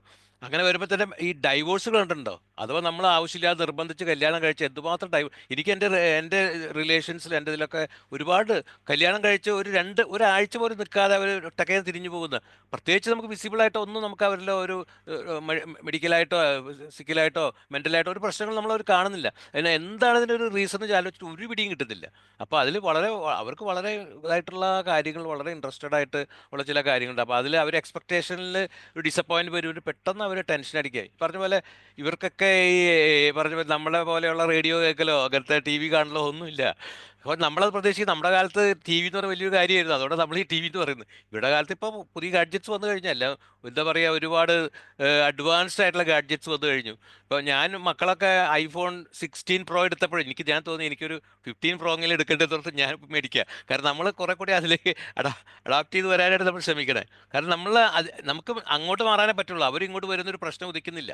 അവരായിട്ട് ഇതായിട്ട് പോകണമെങ്കിൽ എപ്പോഴും നമ്മൾ അവരായിട്ട് അഡ്ജസ്റ്റ് ചെയ്തിട്ട് പോകാനായിട്ട് നമുക്ക് സാധിക്കണം. അതുപോലെ വിശ്വാസത്തിൻ്റെ കാര്യം പറഞ്ഞു, മക്കള് വിശ്വാസമില്ല. ഈ സയൻസിൻ്റെ ഇത് കൂടി വരികയല്ലേ. പണ്ട് ഈ സയൻസിൻ്റെ ഇതൊന്നും ഇമ്പാക്റ്റ് വളരെ കുറവല്ലായിരുന്നു. ആദ്യം കുറച്ച് ആളുകൾ വളരെ സയൻസിൽ വിശ്വസിക്കുന്ന, അവർക്ക് ഒരു കാര്യങ്ങൾ മനസ്സിലായി. ഈ അന്ധവിശ്വാസങ്ങളൊക്കെ പെട്ടെന്ന് പൊളിഞ്ഞു പോകും. പല അന്ധവിശ്വാസങ്ങളും പെട്ടെന്ന് ഈ കണ്ണാടി ഉടഞ്ഞാൽ 7 ജനറേഷനിൽ പ്രശ്നം എന്നൊക്കെ പറഞ്ഞ് നമ്മൾ അവരെ പറഞ്ഞ് പഠിപ്പിക്കാൻ നോക്കിയിട്ട് ഒരു കാര്യമില്ല. അതൊക്കെ പെട്ടെന്ന് അതൊക്കെ മാറിപ്പോകും. അതാണ് ഈ സയൻസ് വന്ന് കയറി പിടിക്കും തോറും ആ സൈഡ് വിശ്വാസം അൾട്ടിമേറ്റ് ആയിട്ട് വേണ്ടെന്നുള്ളത് വേറെ കാര്യം. പക്ഷേ ഈ തരത്തിലുള്ള ഈ വിശ്വാസങ്ങളൊക്കെ ഉണ്ടല്ലോ, ഈ പറയുന്ന സോക്കോൾഡ്, അതൊക്കെ കുറേശ്ശായിട്ട് ഫീഡ് ചെയ്ത് പോകും. അപ്പോൾ അതൊക്കെ അതുപോലെ ഈ അഡിക്ഷൻ്റെ കാര്യം പറഞ്ഞു സാരിക്ക് റോയ് സാറെ പറഞ്ഞത്. ഇന്നിപ്പോൾ അതിന് പണ്ട് എവിടെയാണ് ഈ കഞ്ചാവ്, ചരസ് അല്ലെങ്കിൽ അങ്ങനത്തെ കാര്യങ്ങൾക്കൊക്കെ അവൈലബിലിറ്റി എവിടെയാണ്? അതിന് ഒരു ചാൻസ് ഉണ്ടോ? ഇന്നിപ്പോൾ എല്ലായിടത്തും അതിന് ചാൻസും അവൈലബിലിറ്റി ഒക്കെ ഉണ്ട്. കുട്ടികൾക്കൊക്കെ ഇവർക്ക് പരീക്ഷണം ചെയ്യാൻ ഭയങ്കര ഇഷ്ടമുള്ളവരാണ് ഈ ജനറേഷൻ. അപ്പോൾ അവരൊക്കെ അതിൽ വന്ന് കുറേ പരീക്ഷണങ്ങൾ വന്ന് പെടുന്നു, അങ്ങനെയൊക്കെയാണ്. പക്ഷേ അവരായിട്ട് അടുക്കുക, നമ്മളും അവർ ഒരുപോലെ ആകുമ്പോൾ അവർ ഒരു പക്ഷേ നമ്മൾ സ്നേഹം കാണിക്കും. ആ സ്നേഹത്തിൽ നിന്ന് നമുക്ക് കുറേ കാര്യങ്ങൾ അവർ പറഞ്ഞു കൊടുക്കാനും അവരെ ഒപ്പം നിർത്താനൊക്കെ നമുക്ക് സാധിക്കുമെന്ന് എനിക്ക് തോന്നുന്നു. ഞാൻ അധികം ദീർഘിപ്പിച്ച് പോകുന്നില്ല. ഏതായാലും ഇന്നത്തെ ടോക്ക് വളരെ നല്ല ഒരു സബ്ജക്റ്റ്. അതാണ് ഞാൻ ഇന്നത്തെ ലേറ്റ് ആയാലും ചിലത്ത് വന്ന് കയറിയത്. കാരണം ഇത് ഈ പറഞ്ഞ പാരൻറ്റിംഗ് എന്ന് പറഞ്ഞൊരു സൂപ്പർ സബ്ജക്റ്റാണത്. അപ്പോൾ അത് ഒന്ന് കേൾക്കാം. അത് പ്രത്യേകിച്ച് സാബു സാറിൻ്റെ മൗത്തിൽ നിന്ന് കേൾക്കുക എന്ന് പറയുമ്പോൾ ഒരു സുഖം തോന്നി എനിക്ക്. അപ്പോൾ അതാണ് വന്നത്. ഏതായാലും thank you very much for patiently hearing me. Thank you once again. Thank you sir, thank you very much. Sheelamma തിരക്കാണോ?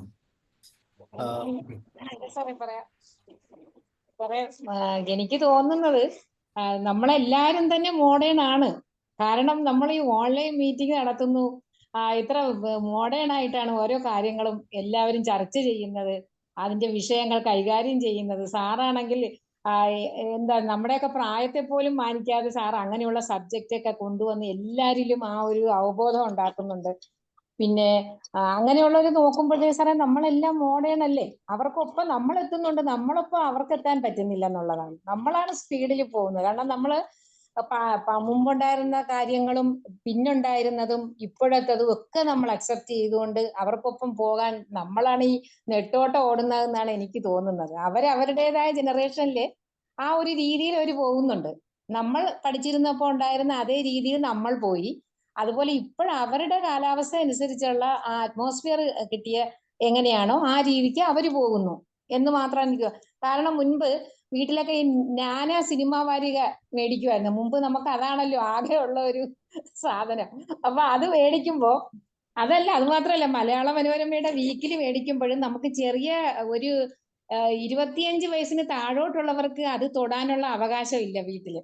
എന്നിട്ട് എല്ലാവരും വായിച്ചു കഴിഞ്ഞ് എവിടെയെങ്കിലും മുക്കിലോ മൂലയിലോ 5-6 പേപ്പറുമായിട്ട് കിടക്കുമ്പോൾ അത് ആരും കാണാതെ എടുത്തോണ്ട് പോയി ഒളിച്ചിരുന്ന് വായിക്കുന്ന ഒരു രീതിയായിരുന്നു നമുക്കൊക്കെ ഉണ്ടായിരുന്നത്. അതിന്റെ സെൻട്രൽ സ്പ്രെഡ് പറിച്ചു മാറ്റിയിട്ടേ വീട്ടിൽ വെക്കുകയുള്ളൂ. അതിന്റെ നാനയുടെ സെൻട്രൽ സ്പ്രെഡ് മറിച്ച് ആ പേജ് പറിച്ചു മാറ്റി വെച്ചിട്ട് അച്ഛൻ അത് ഞങ്ങൾക്ക് മക്കൾക്ക് തരുവുള്ളായിരുന്നു. വേറൊരു കാര്യം കൂടെ ഉണ്ട്, രസകരമായ മറ്റൊരു കാര്യമുണ്ട്. ഈ നാന കിട്ടിക്കഴിഞ്ഞാല് വീട്ടിലെ മുതിർന്നവര് അതില് കാണാൻ പാടില്ലാത്ത ഭാഗങ്ങൾ പേന കൊണ്ട് വരച്ച് അവിടെ മറച്ചു വെക്കും. മറച്ചിരിക്കും. അതൊക്കെ കഴിഞ്ഞിട്ടേ നമുക്ക് കിട്ടത്തുള്ളൂ. അപ്പൊ അങ്ങനെയൊക്കെയാണ് നമ്മൾ അന്നത്തെ കാലഘട്ടം കൊണ്ടുപോയിക്കൊണ്ടിരുന്നത്. ഇപ്പൊ നമുക്കും കുറച്ചുകൂടി ഇവരുള്ളത് കൊണ്ട് കുറച്ചുകൂടി ഫ്രീ ആയിട്ട് എല്ലാ കാര്യങ്ങളും കൈകാര്യം ചെയ്യാൻ പറ്റുന്നുണ്ടെന്നാണ് എന്റെ ഒരു കണക്കുകൂട്ടല്. അങ്ങനെയാണ് പോകുന്നത്. പിന്നെ കുറെ മൂല്യങ്ങൾ സൂക്ഷിക്കുന്ന പിള്ളേർ ഇപ്പോഴും ഉണ്ട് സാറേ. അങ്ങനെ പലപ്പോഴും അത് തോന്നിയിട്ടുണ്ട്. കാരണം പിന്നെ ഞങ്ങളെ അടുത്തൊരു വീട് പിന്നെ ഒരു റിസോർട്ടിന് കൊടുക്കാനായിട്ട് തീരുമാനിച്ചപ്പോഴത്തേ ഞങ്ങളെ വീട് തന്നെയാണ്. അങ്ങനെ വിചാരിച്ചപ്പോഴത്തേക്കും മോൻ പറഞ്ഞത് പിന്നെ പാവം വീടല്ലേ, പിന്നെ അതിനെ ഇങ്ങനെ വിദേശികളും അവരൊക്കെ വന്ന് ഈ ഡ്രിങ്ക്സ് ഒക്കെ ഉപയോഗിക്കുമ്പോഴത്തേക്ക് അത് പാവമല്ലേ എന്ന് പറഞ്ഞ് എൻ്റെ മോൻ അയർലൻഡിൽ ഇരിക്കുന്ന മോൻ അതിനെ ഞങ്ങളെ അതിൽ നിന്ന് പിന്നെ പിന്തിരിപ്പിച്ചു. അപ്പൊ ഞങ്ങൾ പറഞ്ഞു, അപ്പൊ ഇവര് കുറച്ച് നല്ല കാര്യങ്ങൾ ഇവിടെ മനസ്സിലുണ്ടല്ലോ എന്ന് നമ്മൾ അറിയാതെ ചിന്തിച്ചു പോയി സാറേ. അപ്പൊ അങ്ങനെ കുറച്ച് നല്ല കാര്യങ്ങളും ഒക്കെ നല്ലതും നല്ലതായിട്ട് എടുക്കുന്ന ഒരു ജനറേഷൻ ആണ് ഇപ്പോഴുള്ളത്. വളരെ കുറച്ചു പേരേ ഉള്ളൂ ഇങ്ങനെ ഈ നമ്മൾ വിചാരിക്കുന്ന രീതിയിലുള്ള വളരെ മോശമെന്ന് പറയാവുന്നത്. പിന്നെ ഈ വിവാഹത്തിന്റെ കാര്യവും മറ്റീ പറഞ്ഞതെല്ലാം തന്നെ കാലത്തിന്റെ മാറ്റമായിട്ടാണ് തോന്നിയിട്ടുള്ളത് സാറേ. പിന്നെ കാരണം ഇപ്പൊ നമ്മൾ മാറിയില്ലേ സാറേ. കാരണം പണ്ട് തിയേറ്ററിൽ പോയി സിനിമ കണ്ടിരുന്ന നമ്മൾ എത്ര സിനിമ കാണുന്നു ഇപ്പൊ. എന്തൊരു നല്ലൊരു അനുഭവമായിരുന്നു അത് തന്നിരുന്നത്. അത്രയും സന്തോഷം നമുക്ക് വീട്ടിൽ അടച്ചിട്ട റൂമിനുള്ളിൽ നിന്ന് ഏത് സിനിമ കണ്ടാലും നമുക്ക് കിട്ടുന്നില്ല. അപ്പൊ അതൊക്കെ നമ്മൾ മാറ്റിവെക്കുമ്പോ അവർക്കും പലതും മാറ്റിവെക്കാൻ പറ്റത്തില്ലേ സാറേ. അത് അവരുടെ അവകാശമല്ലേ എന്നാണ് എനിക്ക് തോന്നുന്നത്. ഓക്കെ സാറേ, താങ്ക് യു. ഈ പുതിയ ആൽഫ ജനറേഷന്റെ ഒരു വാക്കുണ്ട്, ഞാൻ പറയാം, നിങ്ങൾ കേട്ടിട്ടുണ്ടോ നോക്കൂ. ആണുങ്ങൾ 2 ടൈപ്പ് ഉണ്ട്. സിഗ്മ മെയിൽ എന്ന് പറഞ്ഞൊരു കാറ്റഗറി ഉണ്ട്. അതിനെക്കുറിച്ച് കേട്ടിട്ടുണ്ടോ? Sigma male. നമ്മളെ മെയിൽ ഫിമെയിൽ എന്ന് മാത്രമേ കേട്ടിട്ടുള്ളൂ. ആൽഫ ജനറേഷനിലെ കുട്ടികളുടെ മുമ്പിൽ നിൽക്കുന്ന ഒരു വാക്കാണ് സിഗ്മ മെയിൽ. അതെ സാർ, കേട്ടിട്ടുണ്ട്. കേൾക്കാൻ തുടങ്ങി ഇതൊക്കെ ഇപ്പൊ. എന്നെ കഴിഞ്ഞ ദിവസം മോൻ വിളിക്കുന്നത് ബൂമർ എന്തോ പറഞ്ഞപ്പോ എനിക്ക് മനസ്സിലായില്ല സാർ. അമ്മ എന്തോ ബൂമർ വണ്ടിയാണോ എന്ന് ചോദിച്ചു. ബൂമർ എന്ന് വെച്ചാ ഒന്നും മനസ്സിലാവണില്ലേ എന്നുള്ളൊരു അർത്ഥത്തില്. അപ്പൊ അത് തമിഴിലെ ഒരു വാക്കാണ്. അപ്പൊ ഞാൻ പറഞ്ഞു കണ്ടോ എന്ന് പറഞ്ഞിട്ട് യൂഷ്വൽ മദറിന്റെ ഇതൊക്കെ പറഞ്ഞു. എനിക്കത് നേരമില്ലായിരുന്നു പഠിക്കാൻ. പക്ഷെ അവര് പഠിപ്പിച്ചു തരുമ്പോ അവർക്ക് വേഗം ദേഷ്യം വരുന്നുണ്ട് സാർ. ഇന്ന് പറഞ്ഞു തന്നതല്ലേ ഇന്ന്. അപ്പൊ സിഗ്മ ഒക്കെ കേൾക്കുന്നുണ്ട് സാർ ഇപ്പൊ. സിഗ്മ എന്ന് വെച്ച് കഴിഞ്ഞാൽ സ്ത്രീകളെ ആഗ്രഹിക്കാത്ത പുരുഷന്മാരെയാണ് സിഗ്മ മെയിൽ എന്ന് പറയുന്നത്. അപ്പൊ അതൊന്ന് ആലോചിച്ച് എത്ര കാറ്റഗറി അവർ കൃത്യമായിട്ട് അതിനെ സെപ്പറേറ്റ് ചെയ്ത് ഉപയോഗിക്കുന്നു എന്നുള്ളത്. അപ്പൊ ഇങ്ങനെയൊക്കെ ഒത്തിരി ടെർമിനോളജീസ് ഉണ്ട് ഇതിനകത്ത്. നമുക്ക് പിന്നെ അടുത്ത ഡിസ്കഷനിലൊക്കെ വരുമ്പോൾ നമുക്കത് സംസാരിക്കാം. ഓക്കെ, ഇനി ആരാ ഉള്ളത്? ഞങ്ങൾ ഈ ടെർമിനോളജീസ് ഒക്കെ എഴുതിക്കൊണ്ട് വരാം സാർ. എന്തൊക്കെയാ നമ്മളെ വിളിക്കപ്പെടുന്നത്, ആന്റിമാരെയും അച്ഛന്മാരെയും ഒക്കെ എന്താ വിളിക്കുന്നത്. സത്യം നല്ല രസമുണ്ട് കേൾക്കാൻ. യെസ്. അല്ല, അത് തെറ്റല്ല. നമ്മൾ അതിനനുസരിച്ച് അതിനെ അംഗീകരിച്ചാൽ മതി. അപ്പോൾ ഓക്കെ. കാരണം അതുകൊണ്ട് ഇപ്പോൾ ഒരു തെറ്റ്, നമ്മൾ പണ്ട് വാഴയ്ക്ക, വെണ്ടയ്ക്ക, മത്തങ്ങ എന്നൊക്കെ വിളിച്ചിരുന്ന കാലത്തിന് പകരം നമ്മൾ ഇന്ന് പുതിയൊരു ന്യൂ മോഡേൺ വാക്കുകൾ ഉപയോഗിക്കുന്നു മാത്രമേ ഉള്ളൂ. ഈ ഉഷമം ആരുള്ള? ഇനി ഉഷമം, സ്നേഹദ മാം. വൈകിട്ടാണ് കയറിയത്.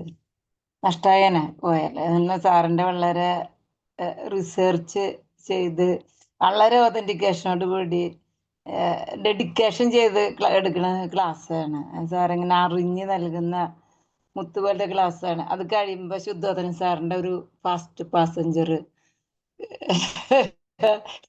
ഫീഡ്ബാക്ക് വളരെ രസമായിട്ട് നിർത്താതെ അങ്ങ് പോകും. 2 കൂടി കിട്ടിക്കഴിഞ്ഞാ പിന്നെ അതിന്റെ ടോട്ടൽ സമ്മറിക്ക് എവിടെയും പോകണ്ട അതിന്റെ സമ്മപ്പ് ചെയ്യാനായിട്ട്. അപ്പോ ഫീഡ്ബാക്ക് കൂടുതൽ പോയിന്റ് റോയ് സാറ് മുതൽ ജോയ് സാറ് മുതൽ എല്ലാവരും ചേർത്ത് കഴിഞ്ഞു. അപ്പൊ പകുതി കയറിയവർക്കും അവസാനം കയറിയവർക്കും മുഴുവൻ ഏതാണ്ട് കിട്ടിയിട്ടുണ്ടാവും. അപ്പൊ ഞങ്ങളൊക്കെ ഇങ്ങനെയാണ്, വേണമെങ്കിൽ സ്വീകരിച്ചോ, വേണമെങ്കിൽ മാറിക്കോ. അധ്യാപകരെ മുന്നിലും ഞാൻ റിട്ടയർ ചെയ്തിട്ട് 5 വർഷമായപ്പോഴും എനിക്ക് തോന്നിയിട്ടുണ്ട് ടീച്ചർമാരെ കംപ്ലൈന്റ് ചെയ്ത് കുട്ടികള് നിക്കണ നിപ്പ് കണ്ടാല് അപ്പൊ നമ്മള് കുറെ കൂടി ചിരിച്ച് എന്താണ് എന്നൊക്കെ സോപ്പിട്ട് ചോദിക്കുമ്പോ ചിലര് കരയും. അത് ടീച്ചറായി, ഈ ടീച്ചർ ഉണ്ടല്ലോ എന്നിട്ട് ഒരു ചടുപ്പില്ലാണ്ട് ചൂണ്ടിയിട്ട് വിരലില് ചൂണ്ടിട്ട ടീച്ചർ മുമ്പ് ചെയ്യുന്ന ടീച്ചർ കടിക്കാനും പറ്റില്ല. ഒരുമാതിരി ഇതെന്നൊക്കെ പറയുമ്പോ ആവൻ ടീച്ചർ ഒന്ന് കറക്റ്റ് ചെയ്യാൻ നോക്കിയ തെറ്റാവും ടീച്ചർ ചെയ്തിട്ടുണ്ടാവാ. സമ്മതിക്കില്ല അവര്. കാരണം അവരെ ഫ്രണ്ട്ഷിപ്പ് ഇതൊക്കെ അവരെ സോപ്പിടാണ്ട് അവർ തോളിലൊന്ന് കൈ വെച്ചിട്ട് എന്താണ് ചക്കര എന്നൊക്കെ പറഞ്ഞ അടിപൊളിയായിട്ട് മാറും. പിന്നെ ഞങ്ങൾക്ക് ഇതല്ലേ പണി എന്നെങ്ങാനും വെച്ചൊരാൾ നിന്നാല് അട്ടില് പണി കൊടുക്കും. അന്ന് തന്നെ ഇപ്പൊ പിന്നെ പറയാനില്ല, എല്ലാവർക്കും അറിയാതെ. പ്രത്യേകിച്ച് കമ്പ്യൂട്ടറും മറ്റ് ലൈവ് പ്രോഗ്രാമിലൊക്കെ പിന്തിരിപ്പായി നിക്കണ മനുഷ്യന്മാരെ അതൊരു ഗാണ്ടേന്ന് വന്ന പോലെന്ന് രക്ഷിതാക്കളെയും കൂളായിട്ട് പറയുന്നുണ്ട്. അധ്യാപകര് മറ്റു ഫീൽഡിലുള്ളവര് സ്വന്തം സഹോദരങ്ങളും പറയുന്നുണ്ട്. അപ്പൊ ചിരിച്ചു കേൾക്കുക. എതിർത്തുന്ന കഴിഞ്ഞാ ഒരു കാര്യമില്ല. പിന്നെ അവരതിന്റെ മുകളിൽ വീണ്ടും വീണ്ടും പറയും. അപ്പൊ ചമ്മാതിരിക്കാൻ നല്ലത് ഞാനൊക്കെ ചെയ്യാ അവരെ കൂടെ സെറ്റ് കൂടി പറഞ്ഞാട ഉണ്ണി ഇത് അറിയില്ലടാ മണ്ടനണ്ട എന്തിട്ട് വേണ്ട ഒന്നും അറിയില്ല. അറിയില്ല സാധനം അറിയില്ലടാ. ഗൗരി എത്ര പ്രാവശ്യം പറഞ്ഞായിരുന്നൊക്കെ ചോദിക്കും. എന്നാലും ചോദിച്ചിട്ട് എത്ര പ്രാവശ്യം ആണല്ലാണ്ട് അട്ടിക്കിട്ടിട്ട് ചോദിച്ചറിയുമ്പോ പറഞ്ഞു തരും, കൂടെ ഇരിക്കും, സൂത്രങ്ങളൊക്കെ പറഞ്ഞു തരും, സെറ്റാവും. ഇതൊക്കെ തന്നെ പറ്റുള്ളൂ. ഇങ്ങനൊക്കെ പോയി കഴിഞ്ഞ് നമ്മൾ പറഞ്ഞ കുറച്ചൊക്കെ കേൾക്കും. അല്ലാതെ പിന്നെ നമ്മൾ ഉപദേശം നമ്മൾക്ക് വാളുകൊണ്ടുള്ള വെട്ടിനേക്കാൾ മൂർച്ചയുള്ള വാക്കുകൊണ്ടുള്ള നല്ല മൂർച്ചയുള്ള സാധനങ്ങൾ വായിന്ന് പിള്ളേരൊക്കെ കിട്ടും. അത് മേടിക്കാതിരിക്കാൻ നല്ലത്. കുറച്ചും കൂടി ഹ്യൂമർ എങ്ങനെയാണ് ഈ സെൻസ്. ഹെഡ് മാസ്റ്റർമാര് ടീച്ചർമാരുടെ കുറ്റം കണ്ടുപിടിക്കുന്നത്? എന്ത് സാറേ? അതല്ല, നല്ല അധ്യാപകർ ഇഷ്ടം പോലെ ഉണ്ട്. കാരണം വാല്യൂസിന് പ്രാധാന്യം കൊടുക്കുമല്ലോ പൊതുവെ അധ്യാപകര്. അപ്പൊ മനുഷ്യന് ക്ഷമയുടെ ഒരു നെല്ലിപ്പടി ഉണ്ടാവും. അതും വിടുമ്പോഴാണ് അവര് പറഞ്ഞു പോണതേ. അവർക്ക് അവരൊരു ഡ്യൂട്ടി ചെയ്യണ്ട. ഇവര് ഈ വീട്ടിൽ നിന്നുള്ള അറ്റ്മോസ്ഫിയർ മഹാമോശമാണല്ലോ. അപ്പൊ കുട്ടികൾക്ക് റെസ്പെക്ട് ചെയ്യണ സ്വഭാവം കുറച്ച് കുറവാ. റൂറൽ ഏരിയയിലൊക്കെ ആകുമ്പോ തൊഴിലാളികളുടെ മക്കളൊക്കെ അല്ലേ, പാവങ്ങളൊക്കെ ഓപ്പൺ തല്ലൂട്ടാവും. കുട്ടികളെ പണ്ട് കാര്യമില്ല, കളങ്കില്ലാത്ത മക്കളല്ലേ. അപ്പൊ നല്ലൊരു ക്ലാസ്, നല്ല ബോധവൽക്കരണം. Thank you sir, thank you very much. Manage ചെയ്യാൻ വേണ്ടി നമ്മൾ ബിഫ്രണ്ടിങ് എന്നാ പറയുന്നത്. ബിഫ്രണ്ടിങ്, ഓ ചങ്ങാതിയാകും. അതെ അതെ, അതാ ഒരു മരുന്ന്. ബിഫ്രണ്ടിങ് എന്ത് അതാണ്. സാറ് പറഞ്ഞ വാക്ക്? ബീഫ്രണ്ടിങ്. ഓക്കെ, ബിഫ്രണ്ട്, ചങ്ങാതി അതെ കൂട്ടുകാരൻ. അതെ. ആ ഓക്കെ, ഉഷാമ്മ പറയും. സർ, എല്ലാവർക്കും നമസ്കാരം. ജനറേഷനെ കുറിച്ച് പറയുമ്പോൾ എല്ലാം ഒരുപാട് ഫീഡ്ബാക്ക് ഇവിടെ വന്നു. സാറിന്റെ ക്ലാസ്സും എല്ലാം കൂടെ വെച്ച് നോക്കുമ്പോൾ നമുക്കറിയാം എല്ലാ വിഭാഗത്തിലും ഇപ്പൊ ഏത് ജനറേഷനിലാണേലും കുറെ കാറ്റഗറൈസ് ചെയ്യുന്നുണ്ട്. ഒരു പ്രത്യേക വ്യൂ പോയിന്റിൽ നിന്ന് നമുക്ക് ഒരു ജനറേഷനെ നോക്കി കാണാനായിട്ട് സാധിക്കില്ല. ഇപ്പൊ യങ്സ്റ്റേഴ്സ് ആണെങ്കിൽ ഇപ്പൊ ഈ ലാസ്റ്റ് ജനറേഷൻ വരുന്ന ഇതില് നമ്മൾ ഈ കുറ്റപ്പെടുത്തുന്നത് പോലെ ഈ പറഞ്ഞ പോലെ ഒരു കുട്ടികളും ജനിക്കുമ്പോ ഒന്നും എഴുതാതെ വൈറ്റ് പേപ്പർ പോലെയാണെന്ന് ആണല്ലേ പറയുന്നത്. അതിൽ പിന്നീടാണ് എല്ലാം എഴുതി ചേർക്കുന്നത്. അത് അവരുടെ എൻവയോൺമെന്റൽ ഫാക്ടേഴ്സ്, അതുപോലെ തന്നെ വളർന്നു വരുന്ന സാഹചര്യങ്ങള്, പേരൻസ്, എല്ലാം ഒരുപാട് ഫാക്ടേഴ്സ് ഉണ്ടാവും അതില്. അപ്പൊ ചിലര് ഒരുപാട് വാല്യൂസ് ഉള്ള കുട്ടികളുണ്ടാവും, നന്മയുള്ള കുട്ടികളുണ്ടാവും, സ്നേഹമുള്ളവരുണ്ടാവും. ചിലര് ക്രൈമിലേക്ക് പോകാനുള്ള ടെൻഡൻസി കൂടുതലുണ്ടാവും. അതൊക്കെ അവരവരുടെ സാഹചര്യത്തിനനുസരിച്ചായിരിക്കും. പെട്ടെന്ന് തന്നെ ഇപ്പൊ ഡ്രഗ്സ് അഡിക്റ്റ് ആവുന്ന ഒരുപാട് കുട്ടികളുണ്ട്. അത് ബോയ്സ് മാത്രമല്ല, ഗേൾസിനകത്തും ഇപ്പൊ അത് ഒരുപാട് ബോയ്സ് എന്ത് ചെയ്യുന്നുവോ ഇതിന് ഈക്വൽ ആയിട്ട് ഞങ്ങൾക്കും ചെയ്യണം, ജെൻഡർ ഈക്വാലിറ്റി എന്ന് പറഞ്ഞിട്ട്. അത് വിവരമില്ലാതെ ചെയ്ത് നടക്കുന്ന നമുക്ക് പലപ്പോഴും തോന്നിയിട്ടുണ്ട്. എന്ന് വെച്ചാൽ ഒരു ആൺകുട്ടി ഒരു സിഗരറ്റ് വലിക്കുമ്പോൾ ഞാൻ 2 സിഗരറ്റ് വലിക്കും എന്നുള്ള രീതിയിൽ കാണിച്ചു കൊടുക്കുന്നത്, അതെന്തോ ഒരു ഷോ പോലെ അവർക്ക്. പക്ഷെ അതാണ് ജെൻഡർ ഈക്വാലിറ്റി എന്നാണ് അവർ വിചാരിക്കുന്നത്. പക്ഷെ അതല്ല എന്നുള്ള മനസ്സിലാക്കാനുള്ള ഒരു മാനസികമായിട്ടുള്ള ഒരു വളർച്ച പോലും ഇല്ലാത്ത പല കുട്ടികളെയും നമ്മൾ നിത്യേന തന്നെ കാണുന്നുണ്ട്. പിന്നെ അധ്യാപകരുടെ ഇടയിലാണേലും നമുക്കറിയാം, മുമ്പ് കേട്ടിട്ടില്ലാത്ത പല വാർത്തകളും നമ്മളിപ്പോ കേൾക്കാറുണ്ട്.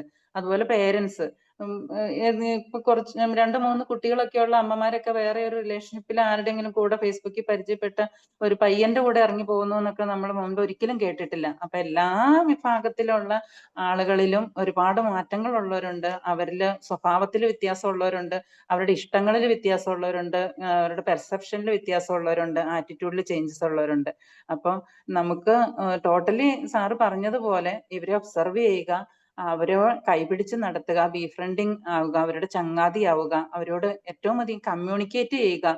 അത് നമുക്ക് ഒരു വിഭാഗം ആളുകൾ, കുട്ടികളെയെങ്കിലും നമുക്ക് അവർക്ക് കുറച്ചുകൂടി കംഫർട്ടായിട്ട് നമ്മളോടൊപ്പം നിർത്താനായിട്ട് സാധിക്കും. ഒരു കുറ്റപ്പെടുത്തുന്ന ഒരു സഭ, അവർ ഹാർഡ് വർക്കിംഗ് ചെയ്യാൻ മനസ്സുള്ളവരാണ്. നമ്മളൊക്കെ മുമ്പ് ചെയ്തുകൊണ്ടിരുന്നേക്കാൾ കൂടുതൽ അവർ ഹാർഡ് വർക്ക് ചെയ്യുന്നുണ്ട്. അതുപോലെ അവർക്ക് വ്യക്തമായിട്ടുള്ള കാഴ്ചപ്പാടുണ്ട്. മുമ്പെന്ന് പറഞ്ഞാൽ പേരൻസ് പറയും ഇന്നയാളെ കല്യാണം കഴിച്ചോളാൻ. അത് ചിലപ്പോൾ ഒരു പക്ഷെ കാണുന്നതിന് മുമ്പ് കല്യാണം കഴിഞ്ഞിട്ടായിരിക്കും അവർ കാണുന്നത് തന്നെ. പക്ഷെ ഇപ്പൊ അങ്ങനെയല്ല. ഇപ്പോൾ ഉള്ള പെൺകുട്ടികളും ആൺകുട്ടികളും വളരെ കാലം ഒരുമിച്ച് ഇവര് പരസ്പരം മനസ്സിലാക്കി എടുത്തതിന് ശേഷമാണ് അവര് വേണോ വേണ്ടയോ എന്ന് പോലും അവർ ഒരുമിച്ച് ജീവിക്കണമെന്ന് പോലും തീരുമാനിക്കുന്നത്. അങ്ങനെയൊക്കെയുള്ള ഒരു സ്വാതന്ത്ര്യമുള്ള ഒരു കാലഘട്ടത്തിലാണ് അവർ ജീവിക്കുന്നത്. കുറച്ചൊക്കെ പോസിറ്റീവ്സ് ഉണ്ട്, കുറച്ച് നെഗറ്റീവ്സും ഉണ്ട്. പക്ഷെ നമുക്ക് ചെയ്യാൻ പറ്റുന്നത് ഇവരോടൊപ്പം ഇവരെ നന്നായി ചേർത്ത് നിർത്തുക. മാനസികമായിട്ടും ഇവർക്ക് വേണ്ട സപ്പോർട്ടും കാര്യങ്ങളും ഒക്കെ ചെയ്ത് കുറച്ചൊക്കെ ചേർത്ത് നിർത്തിയാൽ ഒരു ഫ്രണ്ട്ലി അറ്റ്മോസ്ഫിയറിലാണെങ്കിൽ നമ്മൾ പറയുന്ന കുറെ കാര്യങ്ങൾക്കൊക്കെ അവരെ മനസ്സിലാക്കി എടുക്കാനും അവർ പറയുന്ന കുറെ കാര്യങ്ങൾ നമുക്ക് അക്സെപ്റ്റ് ചെയ്യാനും ഒക്കെ പറ്റും. അങ്ങനെയാണ് സന്തോഷത്തോടെ ജീവിക്കാൻ പറ്റിയ ഒരു അറ്റ്മോസ്ഫിയർ എന്ന് എനിക്ക് തോന്നുന്നു സാറേ. വാല്യൂസ് എന്ന് പറഞ്ഞാൽ ഒരു പ്രോബ്ലം വരുമ്പോൾ അവർ യങ്സ്റ്റേഴ്സ് എത്ര പെട്ടെന്നാണ് ആക്റ്റീവ് ആകുന്നത് എന്ന് നമ്മൾ കാണാറുണ്ട്. അപ്പൊ കുറെ കാര്യങ്ങളിൽ അവരിലെ നന്മകൾ നമുക്ക് കാണാനായിട്ട് സാധിക്കും, ശ്രമിക്കും. സാർ എടുത്ത ടോപ്പിക്സ് വളരെ നന്നായിരുന്നു. Thank you sir. പിന്നെ എനിക്കൊരു ഡൗട്ട് എന്ന് പറഞ്ഞാൽ ചില കുട്ടികൾക്ക് ഇങ്ങനെ എന്തോ ഒരു കള്ളം മാത്രമേ പറയുള്ളൂ. എന്ത് എവിഡൻസ് വെച്ച് പറഞ്ഞാൽ പോലും ചോദിച്ചാൽ പോലും എത്ര സ്നേഹത്തോട് പെരുമാറിയാലെല്ലാം അങ്ങനെ കുറെ കംപ്ലൈന്റ് വരുന്നുണ്ട് പേരൻസിന്റെ ഇടയിൽ നിന്ന്. കള്ളം മാത്രമേ പറയുള്ളൂ. ജനറ്റിക്കലി അവർക്ക് എന്തോ ഒരു ഡിഫക്റ്റ് ഉള്ളത് പോലെയാ. എത്ര ആണേലും അവർ നിസ്സാര ഒരു കാര്യത്തിനാണെങ്കിൽ പോലും കള്ളം പറയേണ്ട ഒരു സാഹചര്യം അവിടെ വരുന്നില്ല. പക്ഷെ അവർ കള്ളമേ പറയൂ. ഇപ്പൊ ഒരു എവിഡൻസ് കാണിച്ചു കൊടുത്താൽ പോലും അല്ലാന്ന് അവർ തർക്കിക്കുന്ന ഒരു ഇതൊക്കെ കണ്ടിട്ടുണ്ട്. അതൊക്കെ ഇങ്ങനെ അതെനിക്കൊരു ഡൗട്ടാണത്. അങ്ങനെയൊക്കെയാണ് എനിക്ക് തോന്നിയിട്ടുള്ളത് അഭിപ്രായം sir. Anyway thank you so much sir. Thank U. Thank you. Okay. അപ്പൊ ഇതാണ് ചേഞ്ചസ്. നമ്മൾ കൃത്യമായിട്ട് വിജിലന്റ് ആയിരിക്കുക. ചേഞ്ച് നമ്മളിൽ ആദ്യം ഉണ്ടാകുക. ഇതൊക്കെയാണ്. വേറെ ആരാ പറയാം? ജോർജ് സാർ, സ്നേഹലത മാം, ബീന മാം, കൗകുമാർ സാർ. ജോർജ് സാറേ, നമുക്കൊരു ക്ലാസ് എടുക്കാനുള്ള ടോപ്പിക് ഉണ്ട്. ഗോപകുമാറാണ് എനിക്ക് പറയാനുള്ളത്. പിന്നെ ഈ പേരന്റിങ് പഴയ രീതിയിൽ പേരന്റിങ് ആയാൽ പോരാ. ജനം മാറിയ അനുസരിച്ച് പേരന്റിന്റെ രീതി മാറേണ്ടി വരുന്നു. അപ്പൊ പേരന്റിന് അതനുസരിച്ച് പറഞ്ഞത് നാടൻ ഭാഷയെ പറഞ്ഞാൽ അടിച്ച വഴിയെ പോയില്ലെങ്കിൽ പോയ വഴി അടിക്കുക. അതേ ഇപ്പൊ ആ മാർഗമുള്ളൂ. അതിനനുസരിച്ച് നിൽക്കുക. അതാണ് ഇന്നത്തെ എല്ലാ പൊതുവെ കുറെ കാര്യങ്ങൾ, ഫാമിലിയെ കുറിച്ച് കുറെ കാര്യങ്ങൾ മനസ്സിലാക്കാൻ സാധിച്ചു സാറിന്റെ ക്ലാസ് കൊണ്ട്. വളരെ പ്രയോജനകരമാണ്. നല്ല ക്ലാസ് ആയിരുന്നു. നന്ദി, നമസ്കാരം. Thank you sir. പിന്നെ ജസ്റ്റ് മുമ്പ് പറഞ്ഞ ആരോ കള്ളം പറയാനായിട്ട് ഇവർക്ക് താല്പര്യം കൂടുന്നു. അവര് പലപ്പോഴും കള്ളം പറയുന്നത് നമ്മൾക്കധികം ടെൻഷൻ വരാതിരിക്കാൻ വേണ്ടി പറയുന്നത്. കാരണം നമ്മൾ സത്യം പറഞ്ഞാൽ ഒരു പക്ഷെ നമ്മൾ ടെൻഷൻ അടിച്ചു പോകും. ഇപ്പോൾ എന്നോട് പറയും, ഇപ്പോൾ കാറിൽ ഒരു കോട്ടയത്ത് നിന്ന് പുറപ്പെട്ട് കഴിഞ്ഞാൽ എവിടെ എത്തി എന്ന് ചോദിക്കുമ്പോൾ അവർ പറയും ഞാൻ തൃപ്പൂണിത്തുറ എത്തി എന്ന് പറയും. അവർ വീട്ടിൽ നിന്ന് പോലും ഇറങ്ങിയിട്ടുണ്ടാവില്ല. കാരണം നമ്മൾ അത് കഴിഞ്ഞ് അത് കഴിഞ്ഞ് എന്താ ഉണ്ടാകുക, പെട്ടെന്ന് അവരെ വഴക്ക് പറയാനൊക്കെ നോക്കുമല്ലേ. അപ്പോൾ അതൊക്കെ ഒഴിവാക്കുക. സമാധാനമായിട്ട് ഇരിക്കട്ടെ എന്ന് ഓർത്തിട്ട് അങ്ങനെ ചെയ്താണ് പലരും. വെറുതെ കള്ളത്തിന്റെ തലമുറയല്ല അത്. അവർ പലപ്പോഴും നമുക്ക് ടെൻഷൻ തരണ്ടെന്ന് ഓർത്തിട്ട് പലപ്പോഴും ചെയ്യുന്നതാണ് എനിക്ക് തോന്നിയിട്ടുള്ളത്.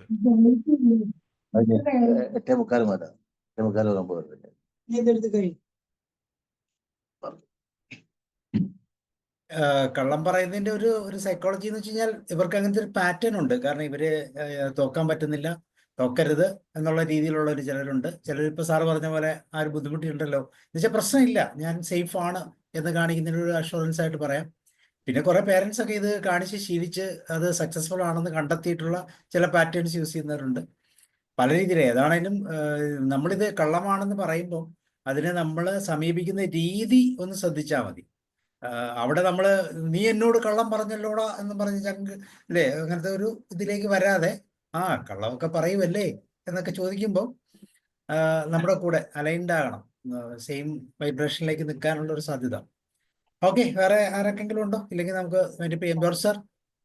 ഇല്ല, പറയുന്നതേ നിങ്ങൾ ഡിസ്കൗണ്ടിങ് ആണ് പലപ്പോഴും അല്ലേ. അപ്പൊ ഞാൻ പറയും, നിങ്ങൾ പറയുന്നത് ഞാൻ ഡിസ്കൗണ്ട് ചെയ്യും കേട്ടോ. ഇനി ഫ്യൂച്ചറിൽ പറഞ്ഞു കഴിഞ്ഞാൽ ഞാനൊരു വാണിംഗ് അങ്ങനെ കൊടുക്കും ഇവർക്ക് സാധാരണ. ഇപ്പോഴത്തെ ഏറ്റവും വലിയ പ്രശ്നം ഇപ്പൊ ഇപ്പൊ നമ്മളില്ലേ ഈ ലവ് അഫെയർ ഒക്കെ വെറും അപ്പം ഞാനൊക്കെ എന്റെ മോളോട് ചോദിക്കാറുണ്ടായിരുന്നു, ഈ ആഴ്ച ഏതാ ലൈൻ?